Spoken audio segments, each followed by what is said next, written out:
That is.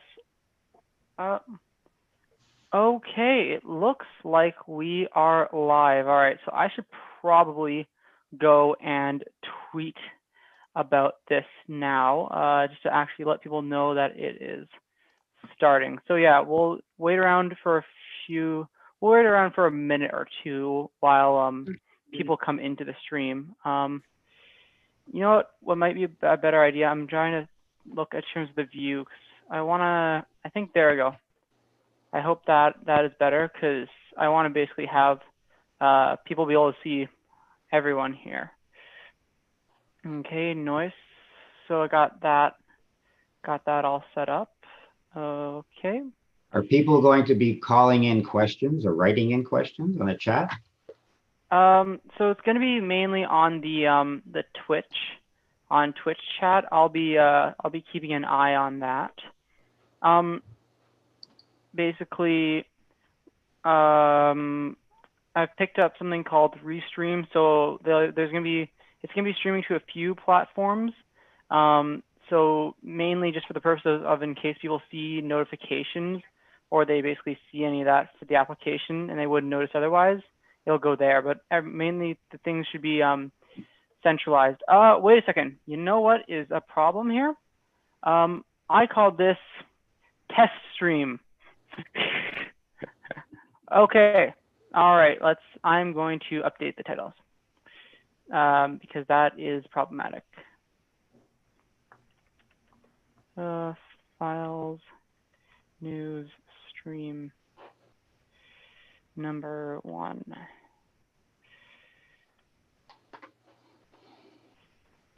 Alrighty.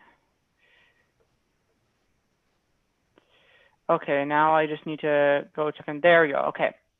So we have I think we have 4 people in the audience now. So I'd definitely like to give my welcome to all the folks here. We are going to probably wait maybe a minute more, but we should be getting started pretty soon. Definitely looking forward to this opportunity to chat with all these great folks who are assembled here. All right, and while we start, I will. You know what? Let's get this started. I think because people have waited for about, I'd say, 3 minutes. All right. So everyone, welcome to the very first The Canada Files weekly news live stream. Today, I am fortunate enough to be joined by Jay Watts, Ken Stone, and Pablo Vivanco. So I am the editor-in-chief of The Canada Files, which is a foreign policy-focused newspaper, socialist analysis of those issues.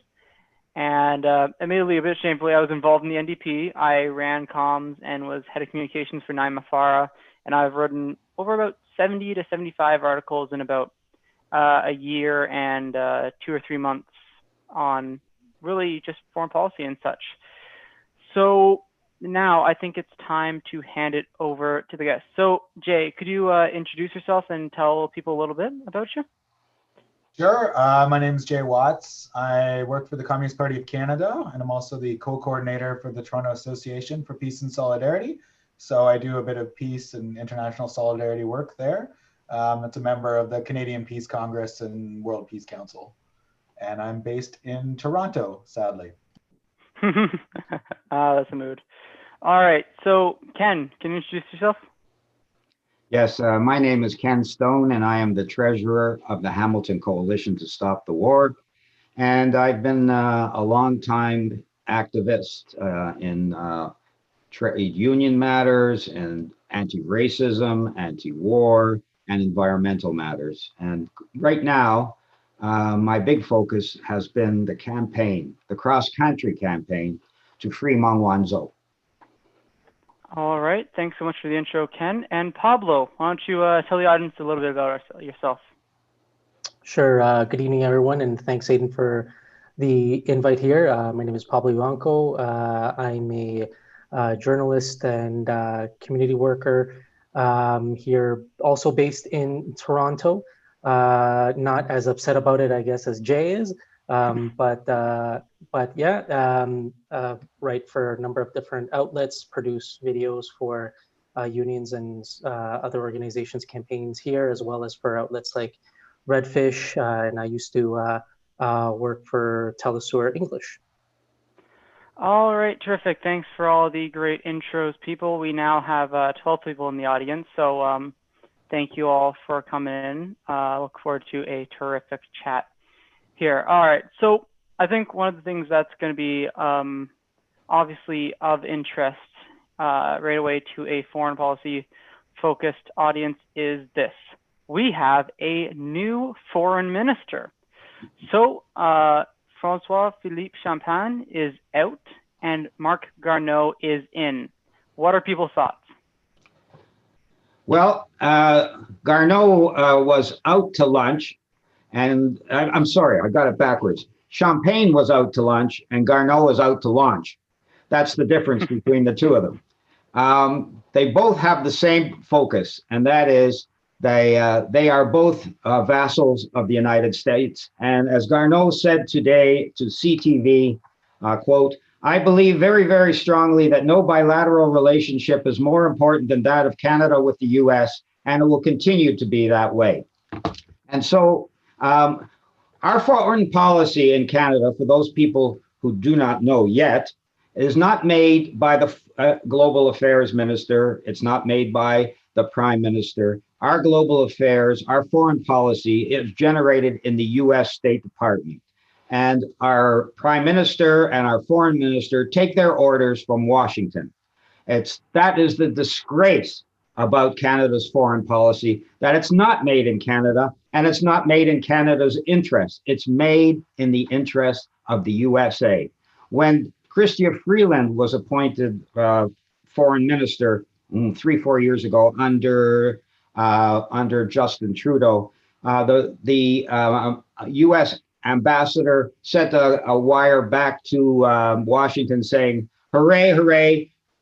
We now have a Canada first government." Again, I'm sorry, a U.S. first government in Canada that makes its policies based on what we say and what we want. So that, in my opinion, is what's wrong with Canada's foreign policy. We need to have an independent foreign policy and a policy that takes us out of NATO. But I guess I'll stop there and let others have a word. All right, sure. Who else wants to jump in? I can jump in a bit. I was just thinking back that actually before the election that brought in the Trudeau government, Garneau was a foreign affairs critic for a bit.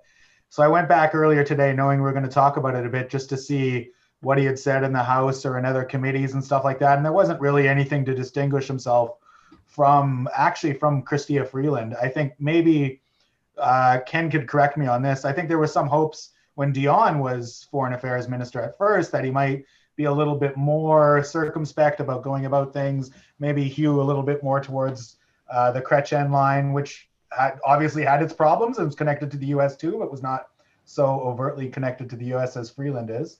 But going back, I didn't find anything really notable except for one thing he had said in the context of Ukraine and Crimea, and it was economic sanctions work. Look at Iran, for example. We have to be patient. We have to ramp them up over time so that their effect becomes more and more constraining.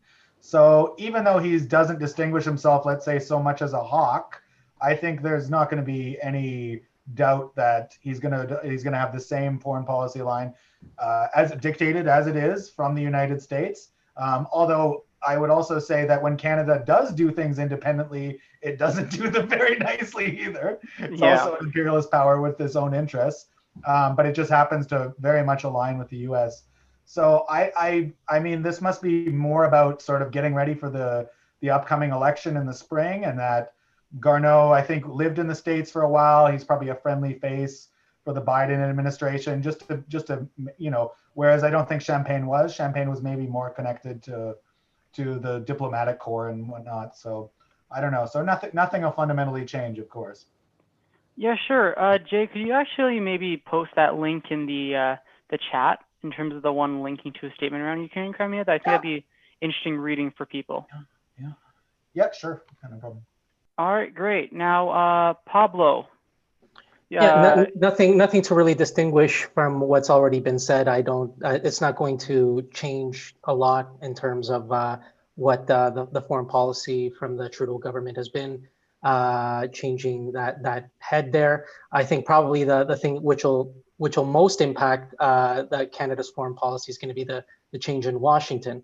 That's imminent right now. That's probably going to change some of the contours of Canadian foreign policy more than changing our foreign minister.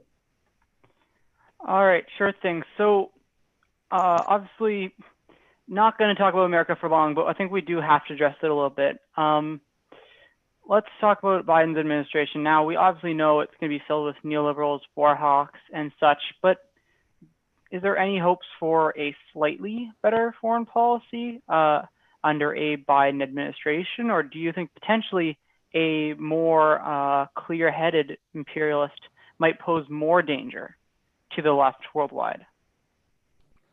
I think it's if I can kind of jump in, I think it's probably both. I don't think it's either or. Obviously, what certain sections of the U.S. ruling class have been looking to do is have a more coherent government and state operating on a number of levels.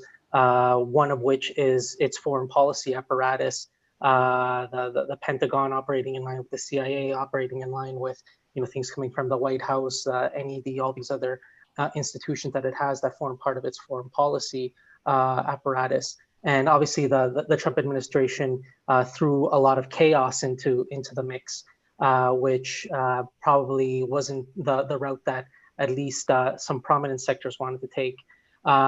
So I do think the Biden administration doesn't necessarily, mean all good news. It probably means some very bad things. At the same time, we'll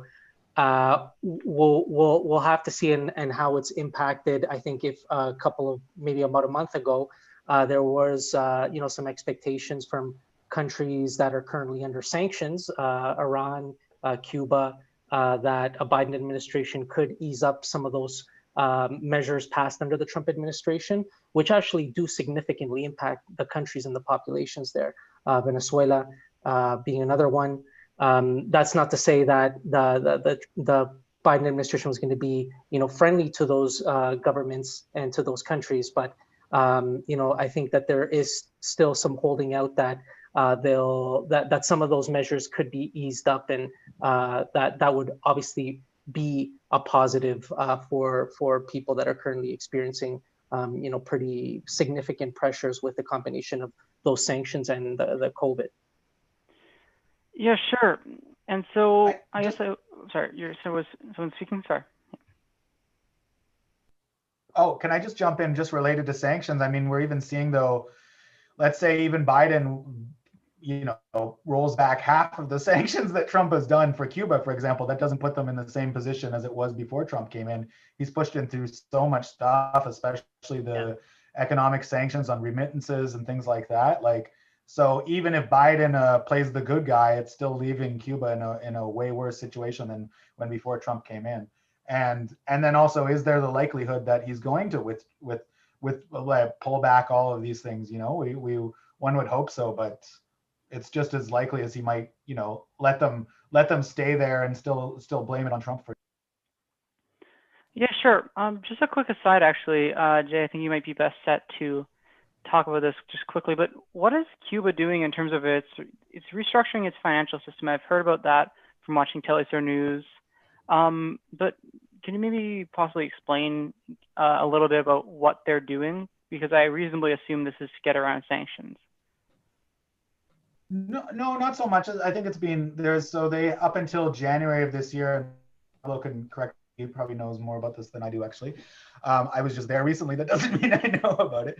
But up until January, there was a dual currency system. So there was the convertible peso and the other peso that people would use. So wages were paid out in the lower denomination. And then if your parents or you went to Cuba, you would use the convertible peso to operate around, which was pegged to the dollar. So they've got rid of that. So concurrent with that, there will be some inflation, but they're also raising wages and pensions then. making some other reforms within. Did we think, Jay? I think did you mute yourself there, or? Yeah, sorry. Yeah, so it's currency reform. So the two systems that they had before will now just become one currency. The old moneda nacional is the dominant one. So all of that currency that you took back from your beach vacation is now a collector's item. All right, that's honestly quite interesting. And sanctions is a great transition to one of the points that I want to discuss. Now, actually, I want to send it over to Ken, because maybe some people are somehow not aware about what's going on with Meng Wanzhou. Now, I wrote an article kind of detailing the smear campaign, but I think Ken is especially suited to chat about this. So Ken, Meng Wanzhou, what's the deal? Why is she facing charges? What's the sanctions? And what's the moment at the present? Have things changed because of Biden, or is it going to be same old, same old? That's a good question. The reason that Meng Wanzhou is languishing under house arrest in Vancouver now for a little over 2 years is because Trump wanted to use her as a bargaining chip. And he said so outrightly. He said so outrightly a few days after her arrest in his trade war with China. So really, her arrest has to do with a trade war and a new Cold War between China and the United States. But it's not from the Chinese that these wars originate. It's from the U.S. The U.S. under Trump the U.S. under Trump is a declining empire, and they regard they've had a unipolar hegemony for 25 years since the end of the Soviet Union. And in that time, they lashed out all over the world and had no real repercussions. It wasn't until Syria and until the Russians intervened in Syria that somebody put a check on the US drive for hegemony over the entire world. And what Trump and the US was trying to do is restore some of that hegemony by putting a trade war and a new Cold War on China. And unfortunately, Ms. Meng was the victim. The Five Eyes are a intelligence agency, and that's the real name of the intelligence agency. Canada belongs to this. It's an intelligence agency consisting of Canada, the United States, Britain, Australia, and New Zealand. And one of the things that the Five Eyes wants to ensure is that the US has untrammeled supremacy in technology and in espionage, in intelligence. And they fear that Huawei, which is the company of which Meng Wanzhou is the chief financial officer, is going to take over leadership in this important field in the world of technology, because actually it has far more patents, far more research going on, and it's way far ahead of all its American and European competitors in 5G. And actually, they're now developing 6G technology for the internet. So in order to keep US domination over intelligence, security, technology, the Five Eyes wanted Canada and and they wanted all the members of the Five Eyes to ban Huawei from being part of the deployment of their internet technology. And Australia fell under the sway, New Zealand fell under the sway, Britain mostly fell under the sway. Of course, the United States never even considered it. And now they're putting pressure on Trudeau to ban Huawei from participation in the 5G technology. And the reason that in fact, there was a resolution passed November 18th in the House of Commons it was a non-binding resolution by the Conservative Party to force Trudeau within 30 days to do so. And he hasn't done it yet.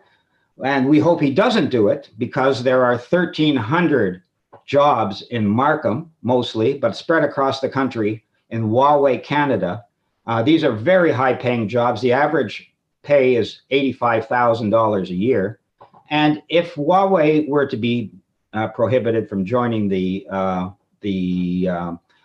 deployment of the 5G technology in Canada, we might lose that industry. It might go down and disappear. In fact, Huawei moved its entire research and development facility from Silicon Valley in California to Markham because of the pressure by the US government, the attacks on it. So here we have an order that went out to Trudeau a few days before December the 1st, 2018, telling him that his government, our government, the Canadian government, had to arrest Meng Wanzhou. And they had to arrest her because of her company allegedly doing business with Iran. Of course, the sanctions that the US has on Iran are illegal sanctions, and they're the result of the US walking away from the JCPOA, the Iran nuclear deal, which was signed in 2015 and ratified by the United Nations as a treaty in 2016. Canada, under Trudeau, approved of that deal and regretted when Trump walked away from it. Nonetheless, Trump gave the orders, and Meng was arrested in Vancouver on December the 1st, 2018. She had traveled through some 30 countries, and the US had approached almost all of them to say, arrest this woman. They approached Costa Rica. Costa Rica said no. They approached Belgium, for example. Belgium said no. But Canada said yes, because under Mr. Penn and just like under Freeland and probably under Garneau, when the Americans say jump, the Canadian foreign minister asks how high. And so they arrested this poor woman. And unlike corporations that have broken US sanctions, illegal unilateral sanctions that have no basis in law and no approval from the UN Security Council, which is the only authority in the world that can authorize such sanctions, despite all that, when the US got when other companies got in trouble with the US, they fined the companies. But in this particular case, they arrested the chief financial officer. And this was a colossal blunder that Trudeau made, and he's been trying to get away from it and get out from under it. And he's hoping that Biden will save his bacon, because it's cost Canada hundreds of billions of dollars so far.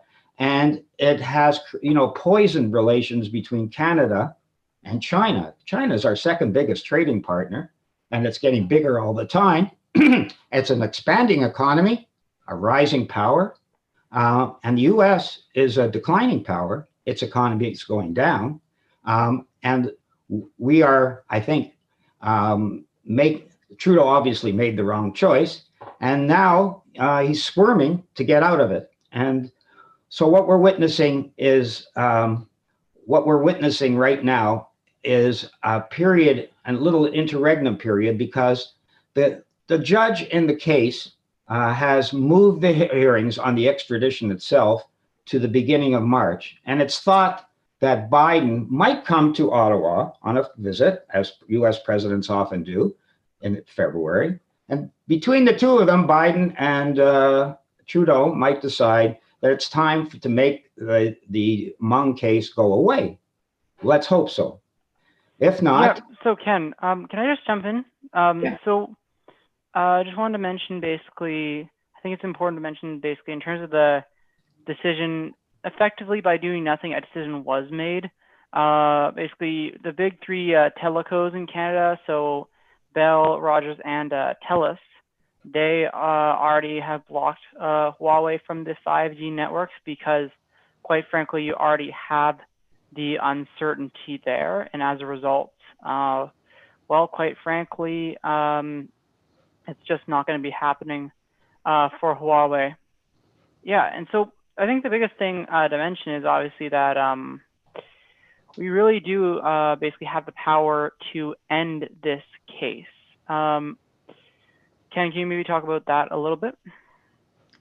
Well, very simply, under the Extradition Act, the Minister of Justice can, with the stroke of his pen, at any moment before, during, or after the process, can say, no, the extradition process trial is over, and it's not in Canada's national interest to pursue this matter any further, and we drop the proceedings and let the person go. That's all there is to it. There's nothing more. And despite the fact that all kinds of people talk about, Trudeau talked about the rule of law, etc. The rule of law is very clear here. The Minister of Justice can end this process at any time, and it would be in the national interest of Canada to do so. Canada has gained nothing from this extradition trial, from this house arrest of Meng Wanzhou, and Canada's pork farmers, Canada's fishers, all kinds of people, the farmers who grow canola, all of them have lost a lot of money, and we've been in a situation of declining relationship with one of the rising powers of the world. Sure. You know what? I think Jay has a question, but I just want to quickly get Pablo's view, because Pablo's going to have to go in a few minutes, and then I have a question already for Jay. So Pablo, your thoughts basically on the Meng case and pretty much the broader implications for, quite frankly, Canadian foreign policy and such. No, I agree with everything that Ken was saying, and I think that there's even in the mainstream of Canadian media, there's been quite a lot recognizing what is an uncomfortable reality, what the Canadian government has been busily trying to deny, right? That this was a completely politicized decision, and that we did this at the behest of Washington. So this wasn't just something that was automatically triggered. This was, a political decision, which has brought us to this situation that's affected the Canadian economy. That's, at the very least, resulted in two other people, regardless of, what the legitimacy of what they're being charged with. There's some arguments that, perhaps, they were engaged in some measure of espionage. Regardless, I think there's a broad recognition that there was, this was a bit of a response to what Canada did. But I also want to really kind of underscore the point that Ken was talking about with the five eyes and 5G around that this new Cold War that is developing is a Cold War around technology. In the 80s we had the Star Wars, and I'm not talking about the video, I'm not talking about the movie, I'm talking about the development of arms and the development of technology in terms of getting into space right now. We even saw it, playing out in some parts of Canada. In downtown Toronto, Google was trying to take over a large section of downtown Toronto where it purported to actually be the developer, the one that was going to build all the infrastructure, because it would control the data that people would be utilizing in that area of Toronto. A big part of the economy that's developing, and we can talk about how legitimate that is still nonetheless being based on data, and who controls it is going to be that's the companies and the countries that control that data are going to be big players in the economy of the future. So that's ultimately one of the things that's at play right now. And that is the reason, a major reason why the US has been pushing so heavily on Canada and other allies. We saw the same thing play out in the UK, right? The UK had already made decisions to allow Huawei to participate in the building of its 5G network. And then under pressure from the NATO and the US State Department, they had to push that back, right? So it's a major thing that's happening right now. And unfortunately, our government has has really kind of put us in a quagmire that doesn't benefit the country at all, right? Yeah, 100%. Now, Jay, you've tweeted a bit about this issue, and it's something that I've been curious about. I haven't really felt like there's been enough evidence behind it to kind of go into a full article on it. But could you talk about the two Canadians and the fact that they may actually have been involved in some espionage activities? So my let's say my educated or uneducated guess is that these are probably two of the most obvious spies that were working in China. I remember watching Power and Politics with Rosemary Barton like the day after Michael Kovrig was taken, and his boss from the International Crisis Group, when asked what Kovrig was up to, said, "Oh, he's involved in non-traditional intelligence gathering with dissident ethnic populations in China," which is like, unregistered, okay, that's the definition of a spy, basically. I would, and the other guy who was connected to Spavor was involved in DPRK, like a DPRK tourist company, so bringing tourists to North Korea. They usually have to go to China first beforehand to get the visa, and they had said that he was going to work, Kovrig and Spavor were going to work together on something involving North Korea, probably related to sanctions violations or whatnot. So just based on what his own boss had said from the crisis group, which is funded by NATO companies, or sorry, NATO governments as well, my understanding is that this is a spy. I also think that probably, I think spies operate in countries everywhere, and I think in lots of instances people know who the spies are. I'm sure there's other Canadian spies. I think these ones were just probably the two lowest hanging fruit, and China was trying to send a message by picking them up, saying like, this is pretty easy. Look, if you want us to go further. So the one thing I'd like to add just onto this, because I think as Pablo said, it's a quagmire, and I think time was of the essence. The Trudeau government should have dealt with this earlier than later, and now we see things like, yes, there's a Biden government coming in, but at the same time, with the UK out of the EU and China have signed this comprehensive investment agreement. They're moving closely together. We haven't heard anything from, say, Alan Rock or John Manley or the Liberals who are more interested in securing the release of Meng Wanzhou since June or July of last year. They were playing a pretty good role, I think, saying that, look, this isn't in Canada's interest.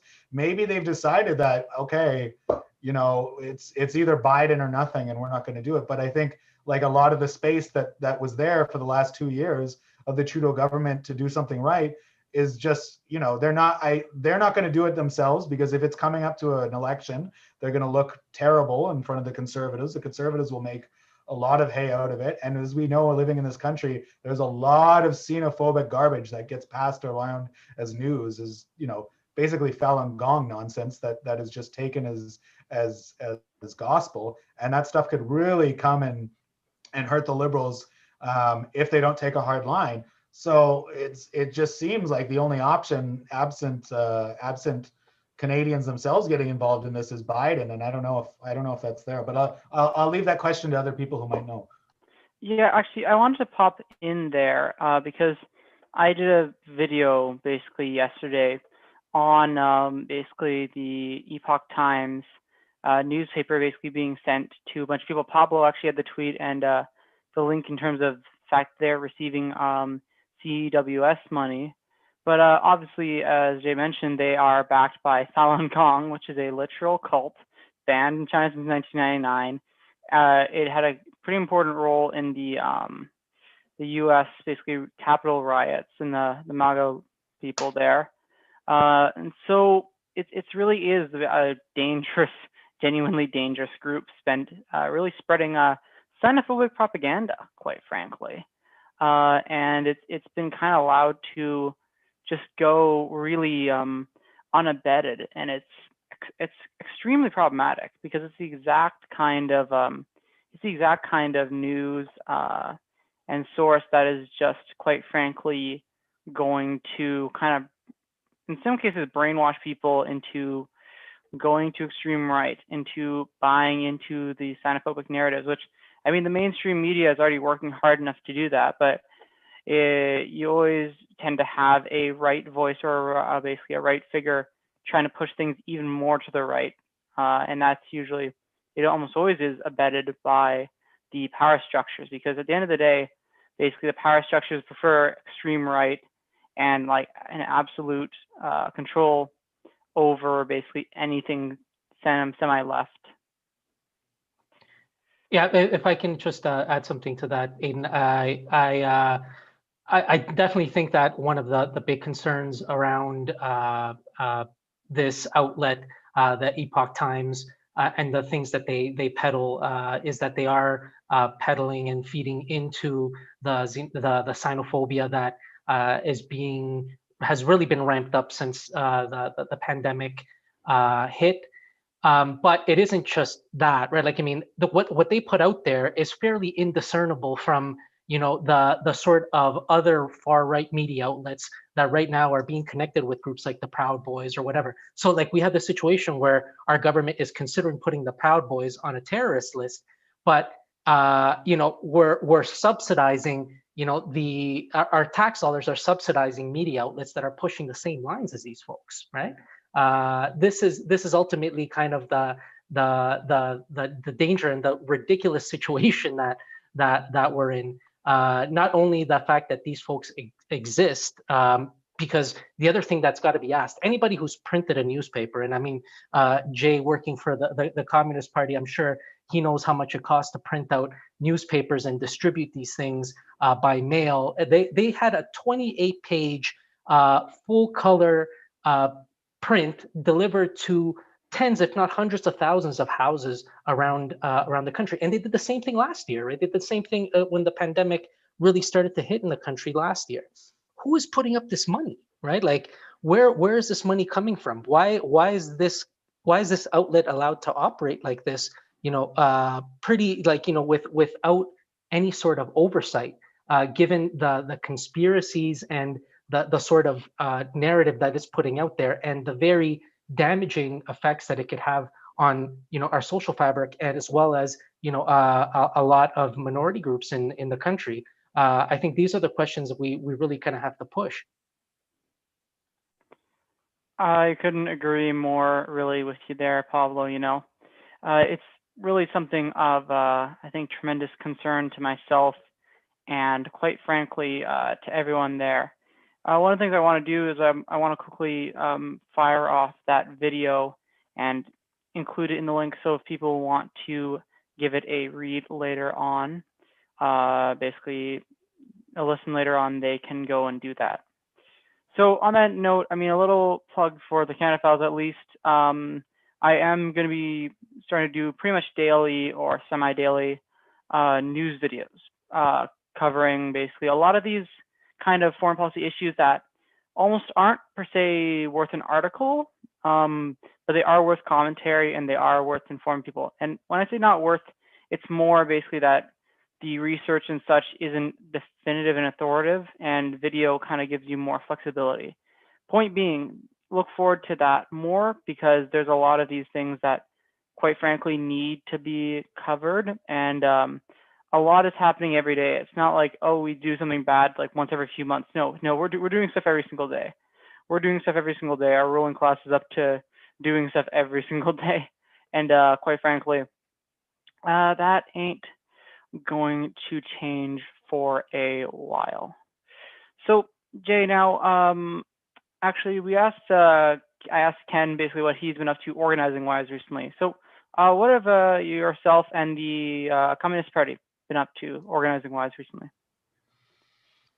So we're running a campaign right now that started in the fall and is going to kind of wrap up at the end of this month, called a Campaign for a People's Recovery, which is basically making the demands that I think people are coming to for about paid sick leave, about expanded employment insurance, about giving basically all of the supports that workers need in this country in order for the government to do the right thing and get a hold on COVID, as many other countries have done. I was looking at the numbers yesterday, I think, and in Vietnam, which is about 3 times the size of our population, they've had 35 COVID deaths. We've had many more than that, into the thousands.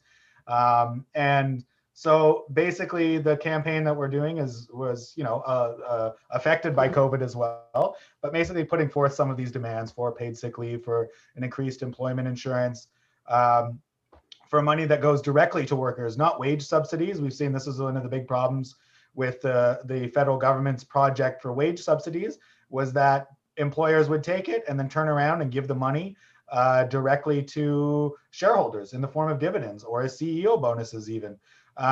And the scandalous thing about that is that the burden of taxation in Canada is on the working class. And so basically the working class is paying its own wages and then paying some of those wages outside of the fact that they're already making profit to go to shareholders' dividends. And then when that debt comes back, we're going to be paying that taxation. So that was one of the campaigns that we're running that's coming up to an end. And then we're gearing up basically for what we think and what the NDP even has been hinting at, and that kind of really depends on them, will be a spring election, probably around the budget. Again, this is probably why Garneau is being shuffled there. Biden, as well as that he's considered a star candidate, I think. He's a little more known than François-Philippe Champagne. Liberals in Canada love their astronauts for whatever reason. So we'll probably be gearing up towards that. We think it's going to be a really difficult and intense campaign. I don't think the NDP is going to do that well. I think, frankly, that most people will look at, say, some of the programs that maybe the NDP was pushing for, like CERB, which had good effects, and will just attribute them to the NDP, attribute them to the Liberals and the federal government, and that the Conservatives can play a really harsh role against the Liberals, and that the Liberals probably will come, if they're, worst case scenario, unfortunately, will be that the Liberals will come in with a majority government and then use that to push austerity and justify it by saying, look, we gave you all this spending over a year, et cetera, et cetera. Now it's time to pay. Now we're going to loosen things up for investors, do all of the nasty things that we know Liberals are capable of. So yeah, sorry, I'm rambling. No worries. You brought up a great point, actually, and that's the real possibility and real likelihood of a federal election. Ken or Pablo, you're absolutely welcome to jump in and quite frankly give your thoughts on this. So go off. I think that if there is a federal election, people who are concerned about foreign policy should be making their voices heard and calling the politicians and the parties to account for various policies that Canada has pursued at the behest of the US for years, such as the Lima Group and Venezuela, or sanctions against Nicaragua and Iran and Libya and Russia and another 17 countries.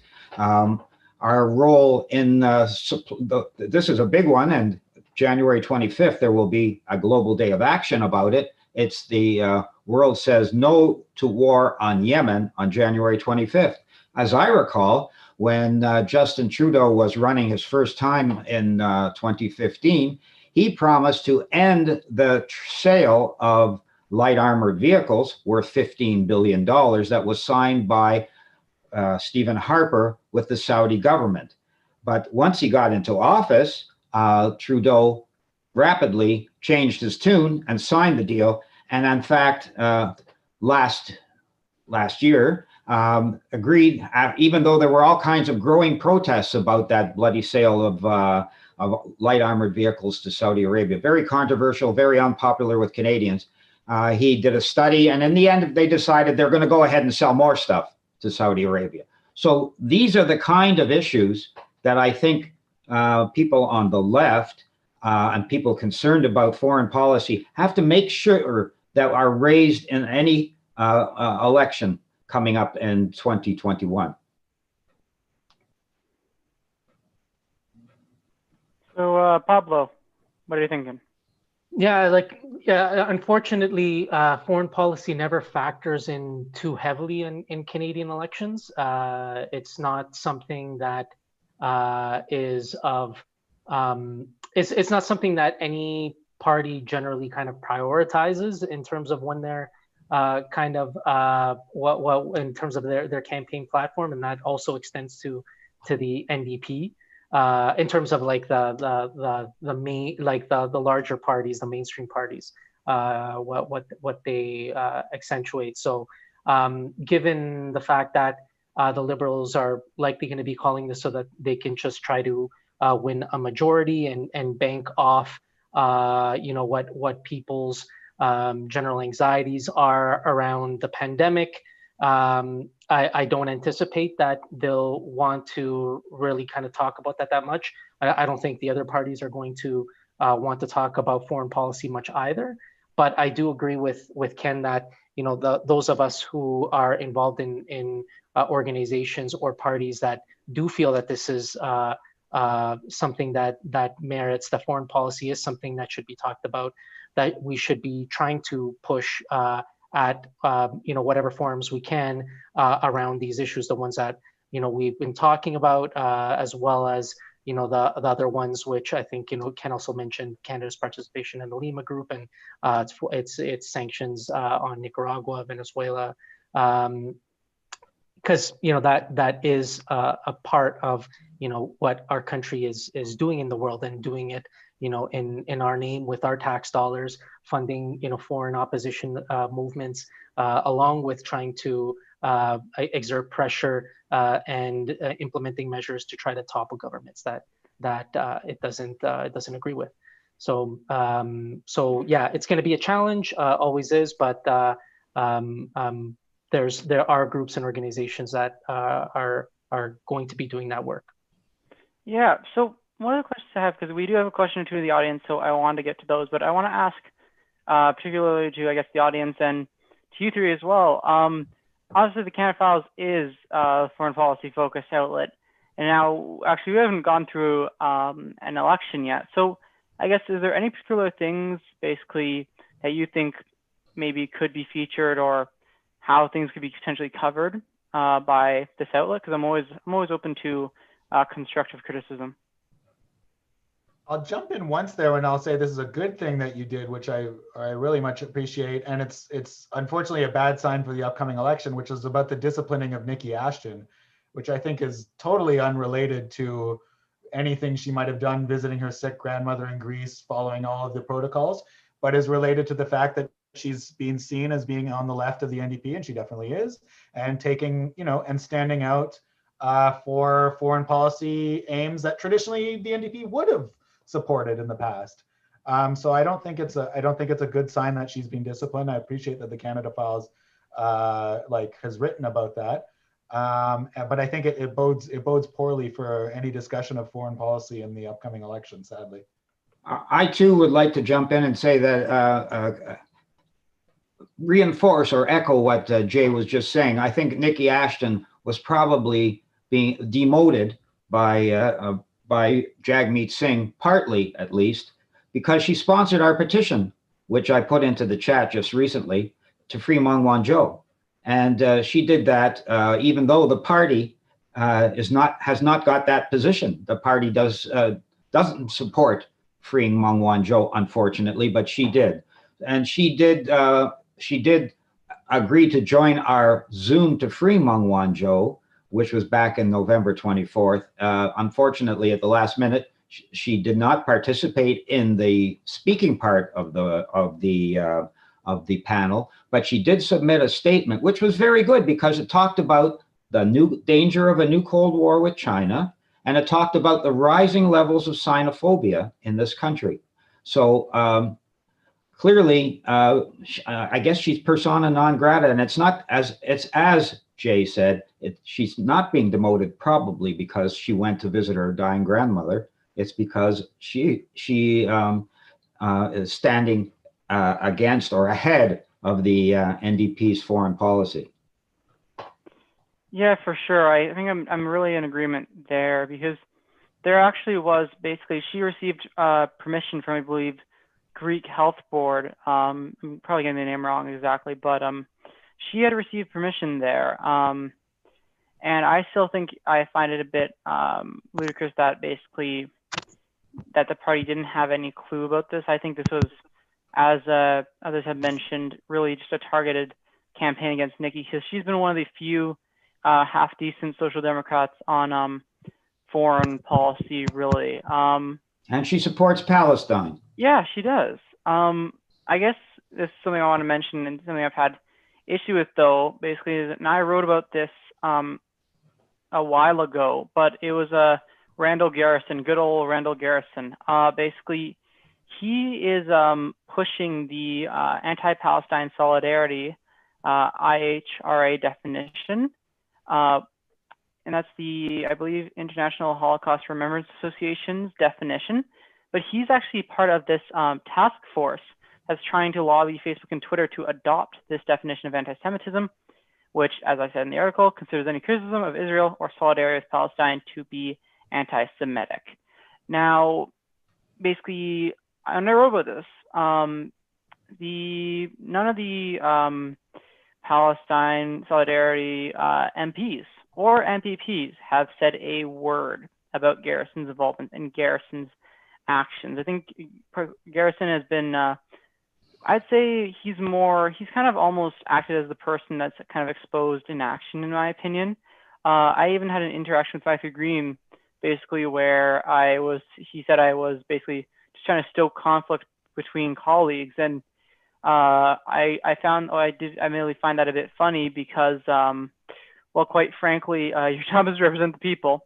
And I have respect for Matthew. I think he's one of the few decent ones in the NDP. But as like something like the force the vote in the US has proven, quite frankly, the job of people is to challenge power, and the job of politicians is to serve power. And so it's been, well, I think this case with Garrison and anti-Palestine solidarity activism really, I think, proved me right in terms of leaving the NDP. That was honestly one of the better things politically for me. I think I'll probably be joining the YCL officially soon. I've met the requirements. That's Young Communist League.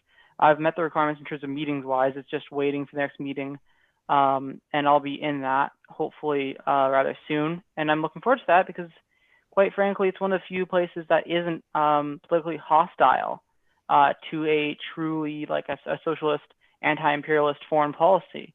Because you see the parties in the NDP, obviously the Green Party is like even more than that, talk a great game about a just foreign policy and talk about a great game about basically people over the military, people over war. But actions aren't really being met by words there. So now I'm the one rambling a little bit, but I think, quite frankly, I think my experience has kind of been, I'd say, mirrored by a lot of people. I think also this pandemic has really forced people to actually grapple with the actual nature of these political parties and such. But I have talked long enough. Let's go to questions.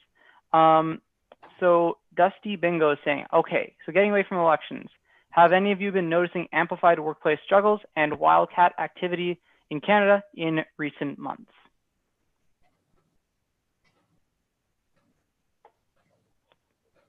So I think that there have been some reports that their unionization rates are up in particularly in certain sectors. So obviously, I think that the pandemic has caused has exacerbated some of the contradictions in society, the antagonisms that are already there. So I guess it shouldn't be a surprise to anybody that some of those that you are seeing that. In terms of wildcat strikes, I'm not sure myself. Like, I mean, there's nothing kind of really parochially that I've seen that would indicate that there is necessarily kind of an uptick in wildcat strikes per se. But there does seem to be an uptick in movement around workers organizing themselves, and also potentially some strikes themselves.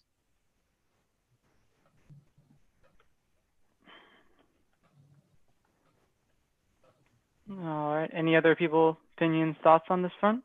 Yeah, I'd say so. I mean, I think just anecdotally, I was talking to somebody from one of the nurses associations, and the Ontario Nurse Association, she was saying that even just in terms of their union of people, when COVID first hit, starting their own Facebook groups within the union membership itself, saying like, these are the problems, organizing and working with the union and stuff like that. She was saying that a lot of that is happening. So I think there was a second part of that question, if I'm looking right, which is how can those workplace struggles be better coordinated to challenge ruling class power?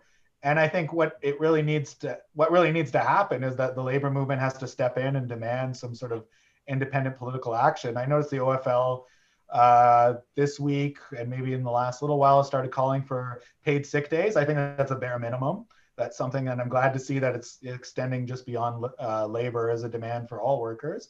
But yeah, if those things are going to be picked up and stuff, I mean, organized labor has to step in, has to start trying to organize, those gig workers, people who aren't protected, people who aren't maybe the traditional union constituency in Canada, which has tended to be more either manufacturing or else public sector unions. Jay mentioned the organized labor, and it's important to note that finally, there will be a convention of the Canadian Labor Congress. It'll be a virtual convention next June, and there will be a new leadership elected. And there will be resolutions considered at that convention. So people who are interested, trade unionists who are interested in foreign affairs, would be well advised in their locals and in their unions and trade union federations, provincial federations, to get some resolutions going to that convention about Venezuela, about Palestine, about Nicaragua, Iran, Syria, and so on. I strongly urge people to do that in the coming month. Sure. So I want to jump in basically in a good comment from Dusty Bingo. So the OFL officially said they're shocked that Doug Ford didn't include paid sick days in his lockdown plan. Shocked. And so, Jay, you've been tweeting about John Horgan and his love for sick days, paid sick days. So what's happening there? Well, according to Jagmeet Singh on May 25th of 2020, we've won paid sick days. It's done. It's over. It's great. So John Horgan went with them, I think, around that time too. Said he advocated for it. Said that one way could be, the federal government paying money. I think what they ended up into was there is a small payment you can receive if you either have COVID or else you're taking care of somebody with COVID, and that was the extent of it. So basically, I talked to somebody at the BC Federation of Labor, and thankfully they're also pushing for paid sick days too. So hopefully the BC NDP will put that through. There's not really any excuse when your federal party is calling for it and you're in power somewhere. You can do it, so you should do it. But I'll leave it up to them to determine whether or not. So that's fair. Now, talking about organized labor and such, I feel like this is a great time to introduce our another guest, Abram Lutes. So why don't you introduce yourself to the chat and to people? Hi, everybody. First of all, can you all hear me okay? Yes. Great. Okay, so my name is Abram. Like Jay, I'm a proud member of the Communist Party. I'm also a graduate student at Carleton University, an academic worker there, as well as I work on some organizing in New Brunswick. And I'm on the executive of my labor union, QP 4600. I think that's all people need to know about me. I also wanted to say hi to everybody who's on this stream with me, Ken and Pablo. I'm a really big fan of both of your work. And I want to say hi to Jay. It's been a long time since we've talked together. I think the last time we were together was the party convention in May 2019, the before time. Yes, exactly. Hello. How's it going? Alrighty. So, Abram, so maybe you can talk a little bit about the state of organized labor and activism there down in New Brunswick and maybe more the East Coast in general. What's going on? Mm-hmm. I'm going to split that up two ways. I'm going to talk about maybe the labor movement more generally, and then I'll bring in some local context as well. One of the things that has been discouraging, I think, over the course of this pandemic is that workers have shown a great motivation for fighting back against austerity, against the absolute horror that is some of this government's COVID-19 response in the case of care homes and things like that. But labor leadership has not necessarily reflected that militancy. They haven't taken the steps to actually organize that rage and that willingness to protest into something that would be effective in terms of advancing concessions. For example, there's cases where schools have closed and then teachers are being sent back to work, even though it's not safe to go back to work. And the teachers are saying, we don't want to go back to work. And in that case, that'd be a really good opportunity for the union to say, we're all not going back to work. You don't even have to call a walkout or a strike. You can just say, hey, don't come into work tomorrow. You're already staying at home anyways. Unfortunately, that means we have a lot of work to do. Those of us who want to see the labor movement be all it can be a vehicle for working class power. There has been some work towards creating those kind of organizations, though. Jay will know what I mean when I say that the Action Caucus has gotten back together in recent months. The Action Caucus is an organization of militant and class struggle trade unions who want to bring that perspective to conventions. Ken, when I came on, I think I heard you talking about how labor needs to raise some of these foreign policy and international solidarity issues.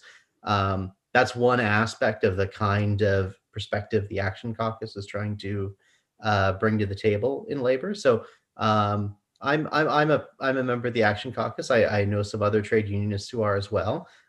It's a very small step, but it's a step in the right direction, I think, to advance the kind of labor militancy that we really need, not just during this pandemic, but for what comes after. Like this, the recession that's happened because of COVID, it's not happened because of COVID. It's happened really alongside COVID. It's a deep systemic crisis.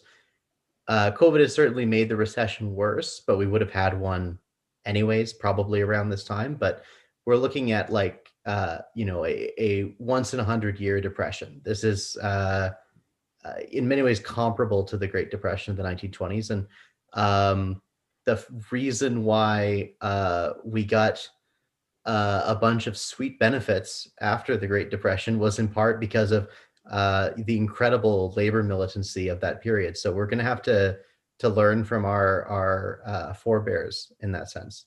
On the New Brunswick side, I think and East Coast in general, I think this is an interesting lesson for the rest of Canada, because New Brunswick and the rest of the Atlantic provinces handled the first wave of COVID pretty well by having a really well coordinated lockdown and having really well established quarantine measures and stuff like that. And that at that time we were in a minority government. The Conservatives did not have a majority in the legislature. They called an early election, and now they have a majority. And to be frank, the second wave situation is a total mess. We have more cases than we've ever had, which is still small compared to the rest of the country, but is nonetheless concerning. And I think this reflects the general trend of provincial Conservative governments, which it bears pointing out is not incompetence. I've seen that thrown around, like, oh, they're so incompetent, why can't they be more competent? And I understand where that comes from, because us, ordinary workers, we assume that if you're in charge, you feel an obligation and a responsibility to care for people. But the reality is that these Conservative premiers, their main job is working for capital. So they're being very competent in the interest of capital. Yeah, and I think it's a great time to go back to one of the earlier comments here, which is Genghis Han said, foreign policy and domestic policy are inseparable, impossible to understand one without the other. And I think that couldn't be more true, really. It's especially, I think, important for labor unions. And people mentioned this multiple times, and I couldn't agree more, that basically if there's labor militancy involved in fighting an imperialist foreign policy and fighting for a truly just foreign policy, then you might see genuinely positive societal changes. And maybe you're never going to see the end of an imperialist foreign policy under like a capitalist government at the end of the day, but it'll get better at least. And that's still something to push for and to seek. Okay. I couldn't agree more. I do believe that your domestic policy and your foreign policy are very much a part of the same thing. If you're spending $19 billion on fighter jets and $70 billion on missile-tipped frigates, and that's just the ticket price. The actual lifetime cost of those things is going to be into the hundreds of billions. Then you are making a decision about the future. You're making a decision that you can't spend, you don't have the money, or you won't have the money to spend on healthcare, education, and you certainly won't have it to spend on a conversion to a green economy. So similarly, if you are waging wars on behalf of the imperial system of the United States, the U.S. empire, racist wars against people of color in the global South to steal their resources and to make them into wage slaves at the bottom rung of the scale, it's not going to be a surprise that your policy at home is also racist, that your police treat your minority people in a racist fashion and racially profile the indigenous people. And similarly, if you racially profile indigenous people in Canada, is any surprise that you support the Zionist regime in Palestine that does that so glaringly every day in the news, and yet gets all kinds of support from Canada? Canada allows the Jewish National Fund to raise money for racist Jewish-only settlements in the West Bank and in the Golan Heights, which belongs to Syria. And Canada supports Israel virtually 90%, 95% of the time at the United Nations. Our foreign policy and our domestic policy are inseparable. They're racist and they're imperialist, and it's a shame because the working people of Canada are paying for this in terms of their tax dollars and in terms of the things that they don't get because wars are being waged in their name around the world. Yeah, so one of the interesting things there in terms of Israeli apartheid against Palestine is that one of the biggest Israeli human rights organizations, I think it's B'Tselem, I'm not sure if I'm pronouncing it right, but they officially called it apartheid as well. So you even have these major groups in Israel calling this apartheid, and I think it's kind of proof of what the Palestine Solidarity Movement has been saying for so long, which is that, quite frankly, the Israeli apartheid needs to be opposed aggressively, and with the measures that we have, which is why something like boycott, divestment, sanctions, which shamefully the NDP leader Jagmeet Singh shares in common opposition to this movement with conservative leader Aaron O'Toole and liberal leader Justin Trudeau. Is quite frankly, yet again, I think it's another example of that while some elements within the NDP do basically have solid foreign policy and do care about these things, there are leaders and really people in the key figures, the key decision makers, the one that are actually driving what's happening in the party. They do, at the end of the day, support most imperialist projects and most imperialist actions, even if posturing and such will be different. I think it's as I think JQ will probably be able to expand on really well. There's inherent limits to a social democratic left all around the world. So, Jay, want to rant about social democrats? I do that too much already. I'll hold back on it, except just to say that there's obvious limits to the NDP. That doesn't mean that people within the NDP don't do good work and don't have good foreign policy views and shouldn't be the people that I work with, that anybody wants to work with, or anybody who's interested in peace. I think you can even expand it. We briefly touched upon Saudi Arabia, for example. That's one place where I'm shocked that, like, I think it's probably the easiest mobilizing, like, you know, I think there's probably a majority of Canadians who would not identify themselves in the political terms that we might feel comfortable with, who would just be opposed to it generally.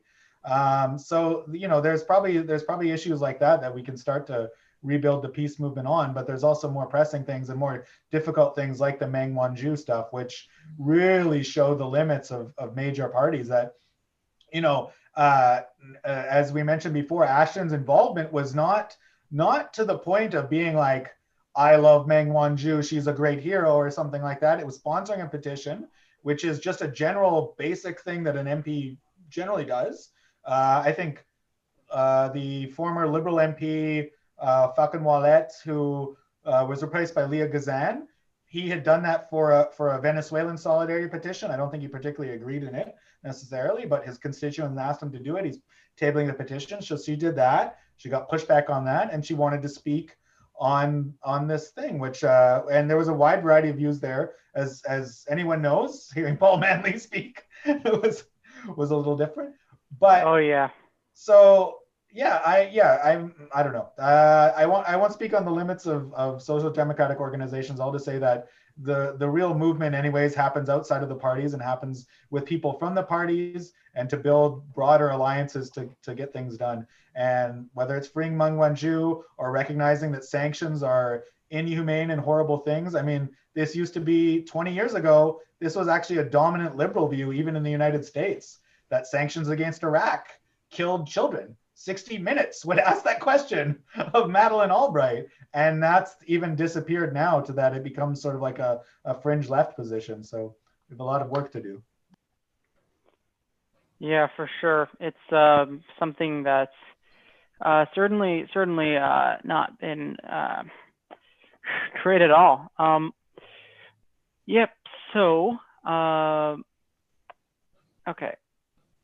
In terms of basically you know what, Ken, a little bit of maybe a story time. How did you get involved in foreign policy activism? I guess it was back at the University of Toronto in 1967. I was involved in demonstrations against the war in Vietnam, and we would go down to, we would walk from Hart House down University Avenue and picket in front of the U.S. consulate, and people from my college, Innes College, we were supporting them. They were sleeping in front of the, you can't do it these days. So they were sleeping en masse in front of the U.S. consulate, having a 24-hour-a-day picket. So it was, that's how I got started in it. I didn't understand at the time what imperialism was. I just knew it was the war was a bad thing. Of course, after that, there's been a series of wars over the following 50 years that have been equally bad, and there are several in the world right now that I'm personally involved in and trying to stop, such as the one in Syria.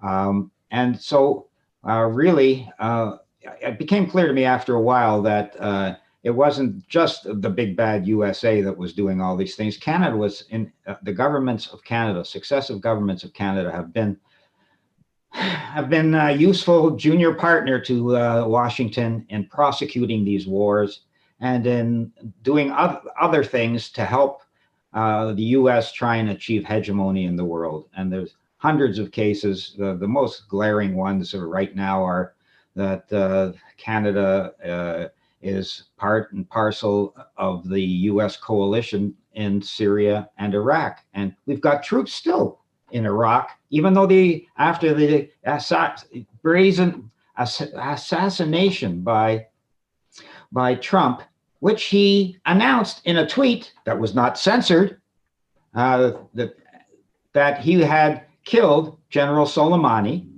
in Iraq while he was on a mission of peace at the invitation of the Iraqi prime minister. So the Iraqi parliament had a vote a few days later. It was a non-binding vote, but they said all foreign troops get out of Iraq. And Canada has at least 500 troops in there. And we're not there to help the Iraqi people. Canadians need to understand that our foreign policy is not a beneficial foreign policy. We're not good actors in the world scene. We are junior helpers. We're hanging on to the bully's coattails, as Linda McQuaig says. And it's time that we developed an independent foreign policy. And it's time, especially, that we got out of NATO. NATO is the US military alliance. Unfortunately, it's a painful thing, as it's in the title of Eve Engler's book, The Truth Hurts, about Lester B. Pearson. Lester B. Pearson was the architect of NATO, and it wasn't peacekeeping that he thought was his greatest bequest or legacy to the world. It was NATO, and regrettably, NATO is still pushing a warlike agenda. In a couple of days, that hasn't been mentioned yet in this forum. In a couple of days, a landmark treaty is coming into effect in the world. It's called the Treaty to Prohibit Nuclear Weapons, January 22nd. It's next week, I guess, or a little more than a week. It was brought into effect in 2017 at the United Nations. Guess what? The Trudeau government didn't participate in the negotiations. And guess what? The Trudeau government still has not signed it. And guess why? It's because Trudeau says that Canada lives under the NATO nuclear umbrella, and therefore we can't vote against having nuclear weapons. So, these are the kinds of things that Canadians have to consider, especially with an election coming, that maybe it's time for a new independent foreign policy review. 100%. I think that's definitely a great point. Now, one of the things I wanted to bring up, and yet another video plug of mine, basically, so the Canadian, and this was actually, I have to thank Jay for this because he picked it out from the article. Basically, Canada's Chief of Defense Staff, Jonathan Vance, in this interview with the Globe and Mail, now he revealed that Canada actually had advanced knowledge of Qasem Soleimani's assassination. Now, he said this was for defense purposes, but I think this was glossed over by the vast majority of our mainstream media and left media. It's because Canada had 500 troops in Iraq that they thought were going to be massacred by the Iraqi people because of their righteous anger and indignation that Trump assassinated a hero in the war against ISIS, helped defeat ISIS in Iraq, and then he's murdered in Iraq. Yeah, it's honestly, that was one of the biggest disgraces. And I mean, it doesn't surprise me. I mean, like, you think of the Iraq War itself. I mean, Richard Sanders has done some great writing on it. But like, we played a key role, like, in the Iraq War. We just didn't go militarily, and I'm not even sure if I'm right about that. I feel like there was some sort of troop involvement or some sort of special officers involvement in there. But Canada obviously has this false reputation of avoiding war or even just being the arms dealer, but that's not even the case. It's far, far worse than that. But I think that interview basically Vance had with the Globe and Mail is especially noticeable because he basically pushed the xenophobic narrative of basically that we need to fear China, we need to be scared of China, and that basically saying that Russia is the greatest danger to Canada is just insane. Now, Jay, I think you had a good point, which I liked, and I'll mention it here, where basically was that basically this seems like a retiring general basically going and giving a speech, kind of just ramping up tensions and trying to make sure the weapons contractors that he's going to inevitably work with just get some more cash and get some more military contracts. You still feeling the same about that? Yeah, and yeah, so even more so. I mean, he just reiterated it the day after he said that, reiterated the same nonsense in another interview, I think it was CBC at the time. and then signed an open letter that the MacDonald Laurier Institute, which is funded by weapons manufacturers and goofs like the Latvian Ministry of Defense, Yep, about defending John A. MacDonald's honor against whoever. So it really does seem like this is a guy who sort of rose up under the Harp era, is more comfortable with that, is maybe even suspicious that the Liberals might try to do something too peaceful or whatnot. And I think, why would you drop literally a bomb like that in your exit interview unless you're trying to provoke something? And I mean, it does say something about the Canadian media, which it went without notice. Basically, you just admitted that you participated in an illegal assassination. Yeah. That's which is considered an act of war, and you did it. And then 2 days afterwards, the Iraqi parliament passed a decision saying, get out of our country. And you're like, no, we don't listen to that either. I don't know. So I have very little hope for Canadian journalists in this country, but I was amazed to see that sort of like pass without any comment just within it. Yeah, for sure. And I think I want to maybe jump in a bit. Obviously, I mentioned basically the reporting I did with the Latvian Defense Ministry, but if I remember correctly, basically 2017, it was around potentially up to 61%. And then by the time we got to 2018, based on their basically kind of refusal to disclose full numbers and be open about that, up to 80.5% of their revenue could have actually been coming from the Latvian Defense Ministry. Now, basically, there's I don't think I had tax information for 2019 at that time, but it was definitely quite the revelation. I think even for me, it definitely caught me off guard there. But I mean, the MacDonald Laurier Institute has a absolutely really awful record of xenophobia. The original reason why I paid attention to them actually was because of this report basically about 2 weeks before my second article, where basically they were trying to blame China and Iran basically for the entirety of the COVID-19 pandemic, which was quite frankly totally asinine. And especially, I remember there's this one image. I think it was Xi Jinping, the Chinese leader. And basically, he was almost like spinning this web around like Trudeau.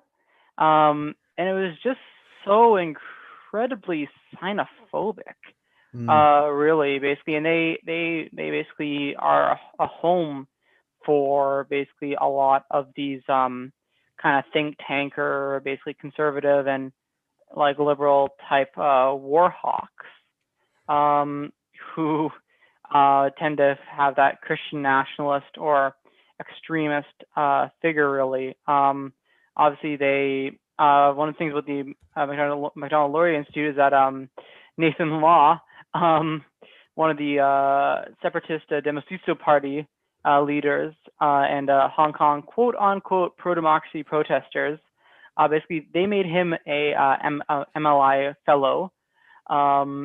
And oh man, basically that institute is just just something that shows the rot of Canadian politics. Really, we have so many of these institutes and so many of these figures, quite frankly, that really are kind of toxic to our political understanding, and they get basically carte blanche from our media infrastructure and mainstream media in this country to just push these narratives and just push lies and really xenophobia, quite frankly, without any punishment in the slightest. Yeah, Aidan, if you don't mind me jumping in, I think this is like I saw the same MacDonald Laurier Institute image you're talked about with like spider Xi Jinping, and it is frankly like one of the most racist pictograms that I've ever seen, and even comparing it to historical racist propaganda, it was like pretty shocking. But there's a certain I think this is one point where domestic and international politics definitely intersect. There's a kind of liberal who will say something to the effect of like, well, we're against the Chinese government, but we support the Chinese people. Oh, But yeah. yeah, this is a very common refrain, and yet they will back policies that are propagated by people who clearly have no respect for the humanity of Chinese people, right? And as no matter how many liberals will peen about how we're just against the Chinese government, we're not against the Chinese people. This stuff is already wrapped up in racist sentiment. You can't separate it. And this attempt to say that, oh, we're not against the Chinese people, you just have to look at the way that this kind of propaganda has increased hate crimes in places where there are Chinese communities in Canada. Regardless of people's political affiliation, they're being accused of being foreign spies and secret members of the Chinese Communist Party and stuff like that. Actually, here in New Brunswick, the Ministry of Education has tried to ban Confucius Institutes, which is the Chinese government language program, which is just absurd. And so these things will only get worse as long as we continue to, be in it, frame our foreign policy in this Cold War way, because it's acceptable. It's acceptable racism. It furthers the goal of Canadian imperialism. So these liberals who say that we're only against the Chinese government are lying to themselves and to the public, because this stuff is only going to continue. For sure. And I just want to quickly ask, maybe if you, and I'm working on an article around this, but it's really tough to get information on what's happened in Nepal in like the early 2000s, admittedly. But can you talk a little bit about Dominic Cardy and his whole Twitter meltdown? I figured when you asked to have me on that this would come up. So a little bit of a backgrounder, I guess, for people who don't know. New Brunswick's a pretty small place. We don't get asked about our politics a whole lot, but Dominic Cardy is the current Minister of Education. It's Minister of Education and something else, I think Early Childhood Services or something like that. But anyways, he's a conservative cabinet minister responsible for education. One of the first things he did when he got into office was to ban Confucius Institutes, which he was convinced were directly recruiting spies for the Chinese government through their Chinese language program. But before he was a conservative minister, he was leader of the New Brunswick NDP.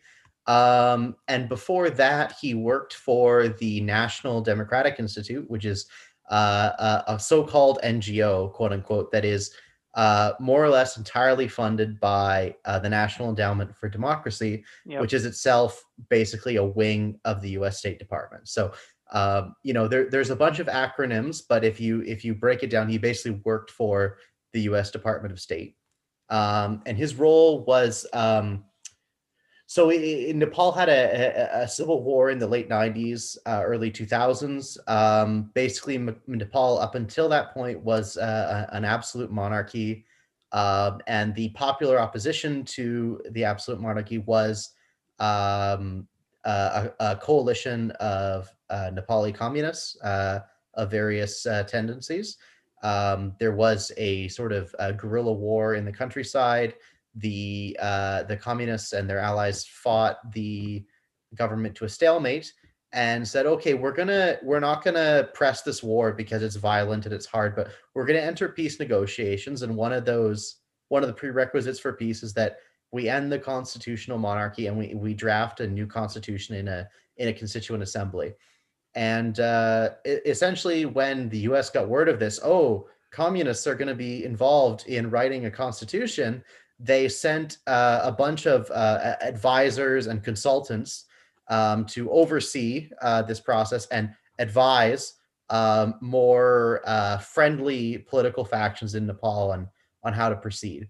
So Carty's role was basically to advise liberals and conservative Nepali political parties on how to beat the communists, because the communists were immensely popular for understandable reasons. They were the only political force to take a stance against the absolute monarchy, the only force to, stand for the interests of the peasant majority, the only force to organize the growing urban working class in Nepal. And so even in a liberal democratic system, it looked pretty clear that they were going to win an election very, very uh,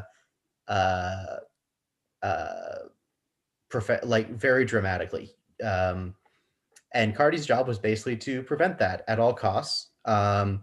And one of the things that he did was he tried to constantly delay the elections because all their polling data, including the CIA's own research, said the communists will win nearly every seat in the new National Assembly. They will have a supermajority, and this will legitimate them because they will have won a democratic election. We need to delay this as long as possible so we have time to build up the liberal and conservative forces in Nepal to sort of break this hegemony that the Nepali communists are going to have on the new government. And at some point, the CIA gave up. They said, "There's no point. The communists have got us beat here." And it was Carty who continued to push for election interference and delaying national elections to make sure that the Nepali communists didn't win.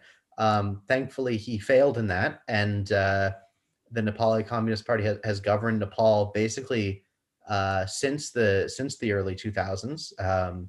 In a coalition between the Maoists and the Marxist-Leninists. The current situation is kind of complicated, but not super relevant to this discussion.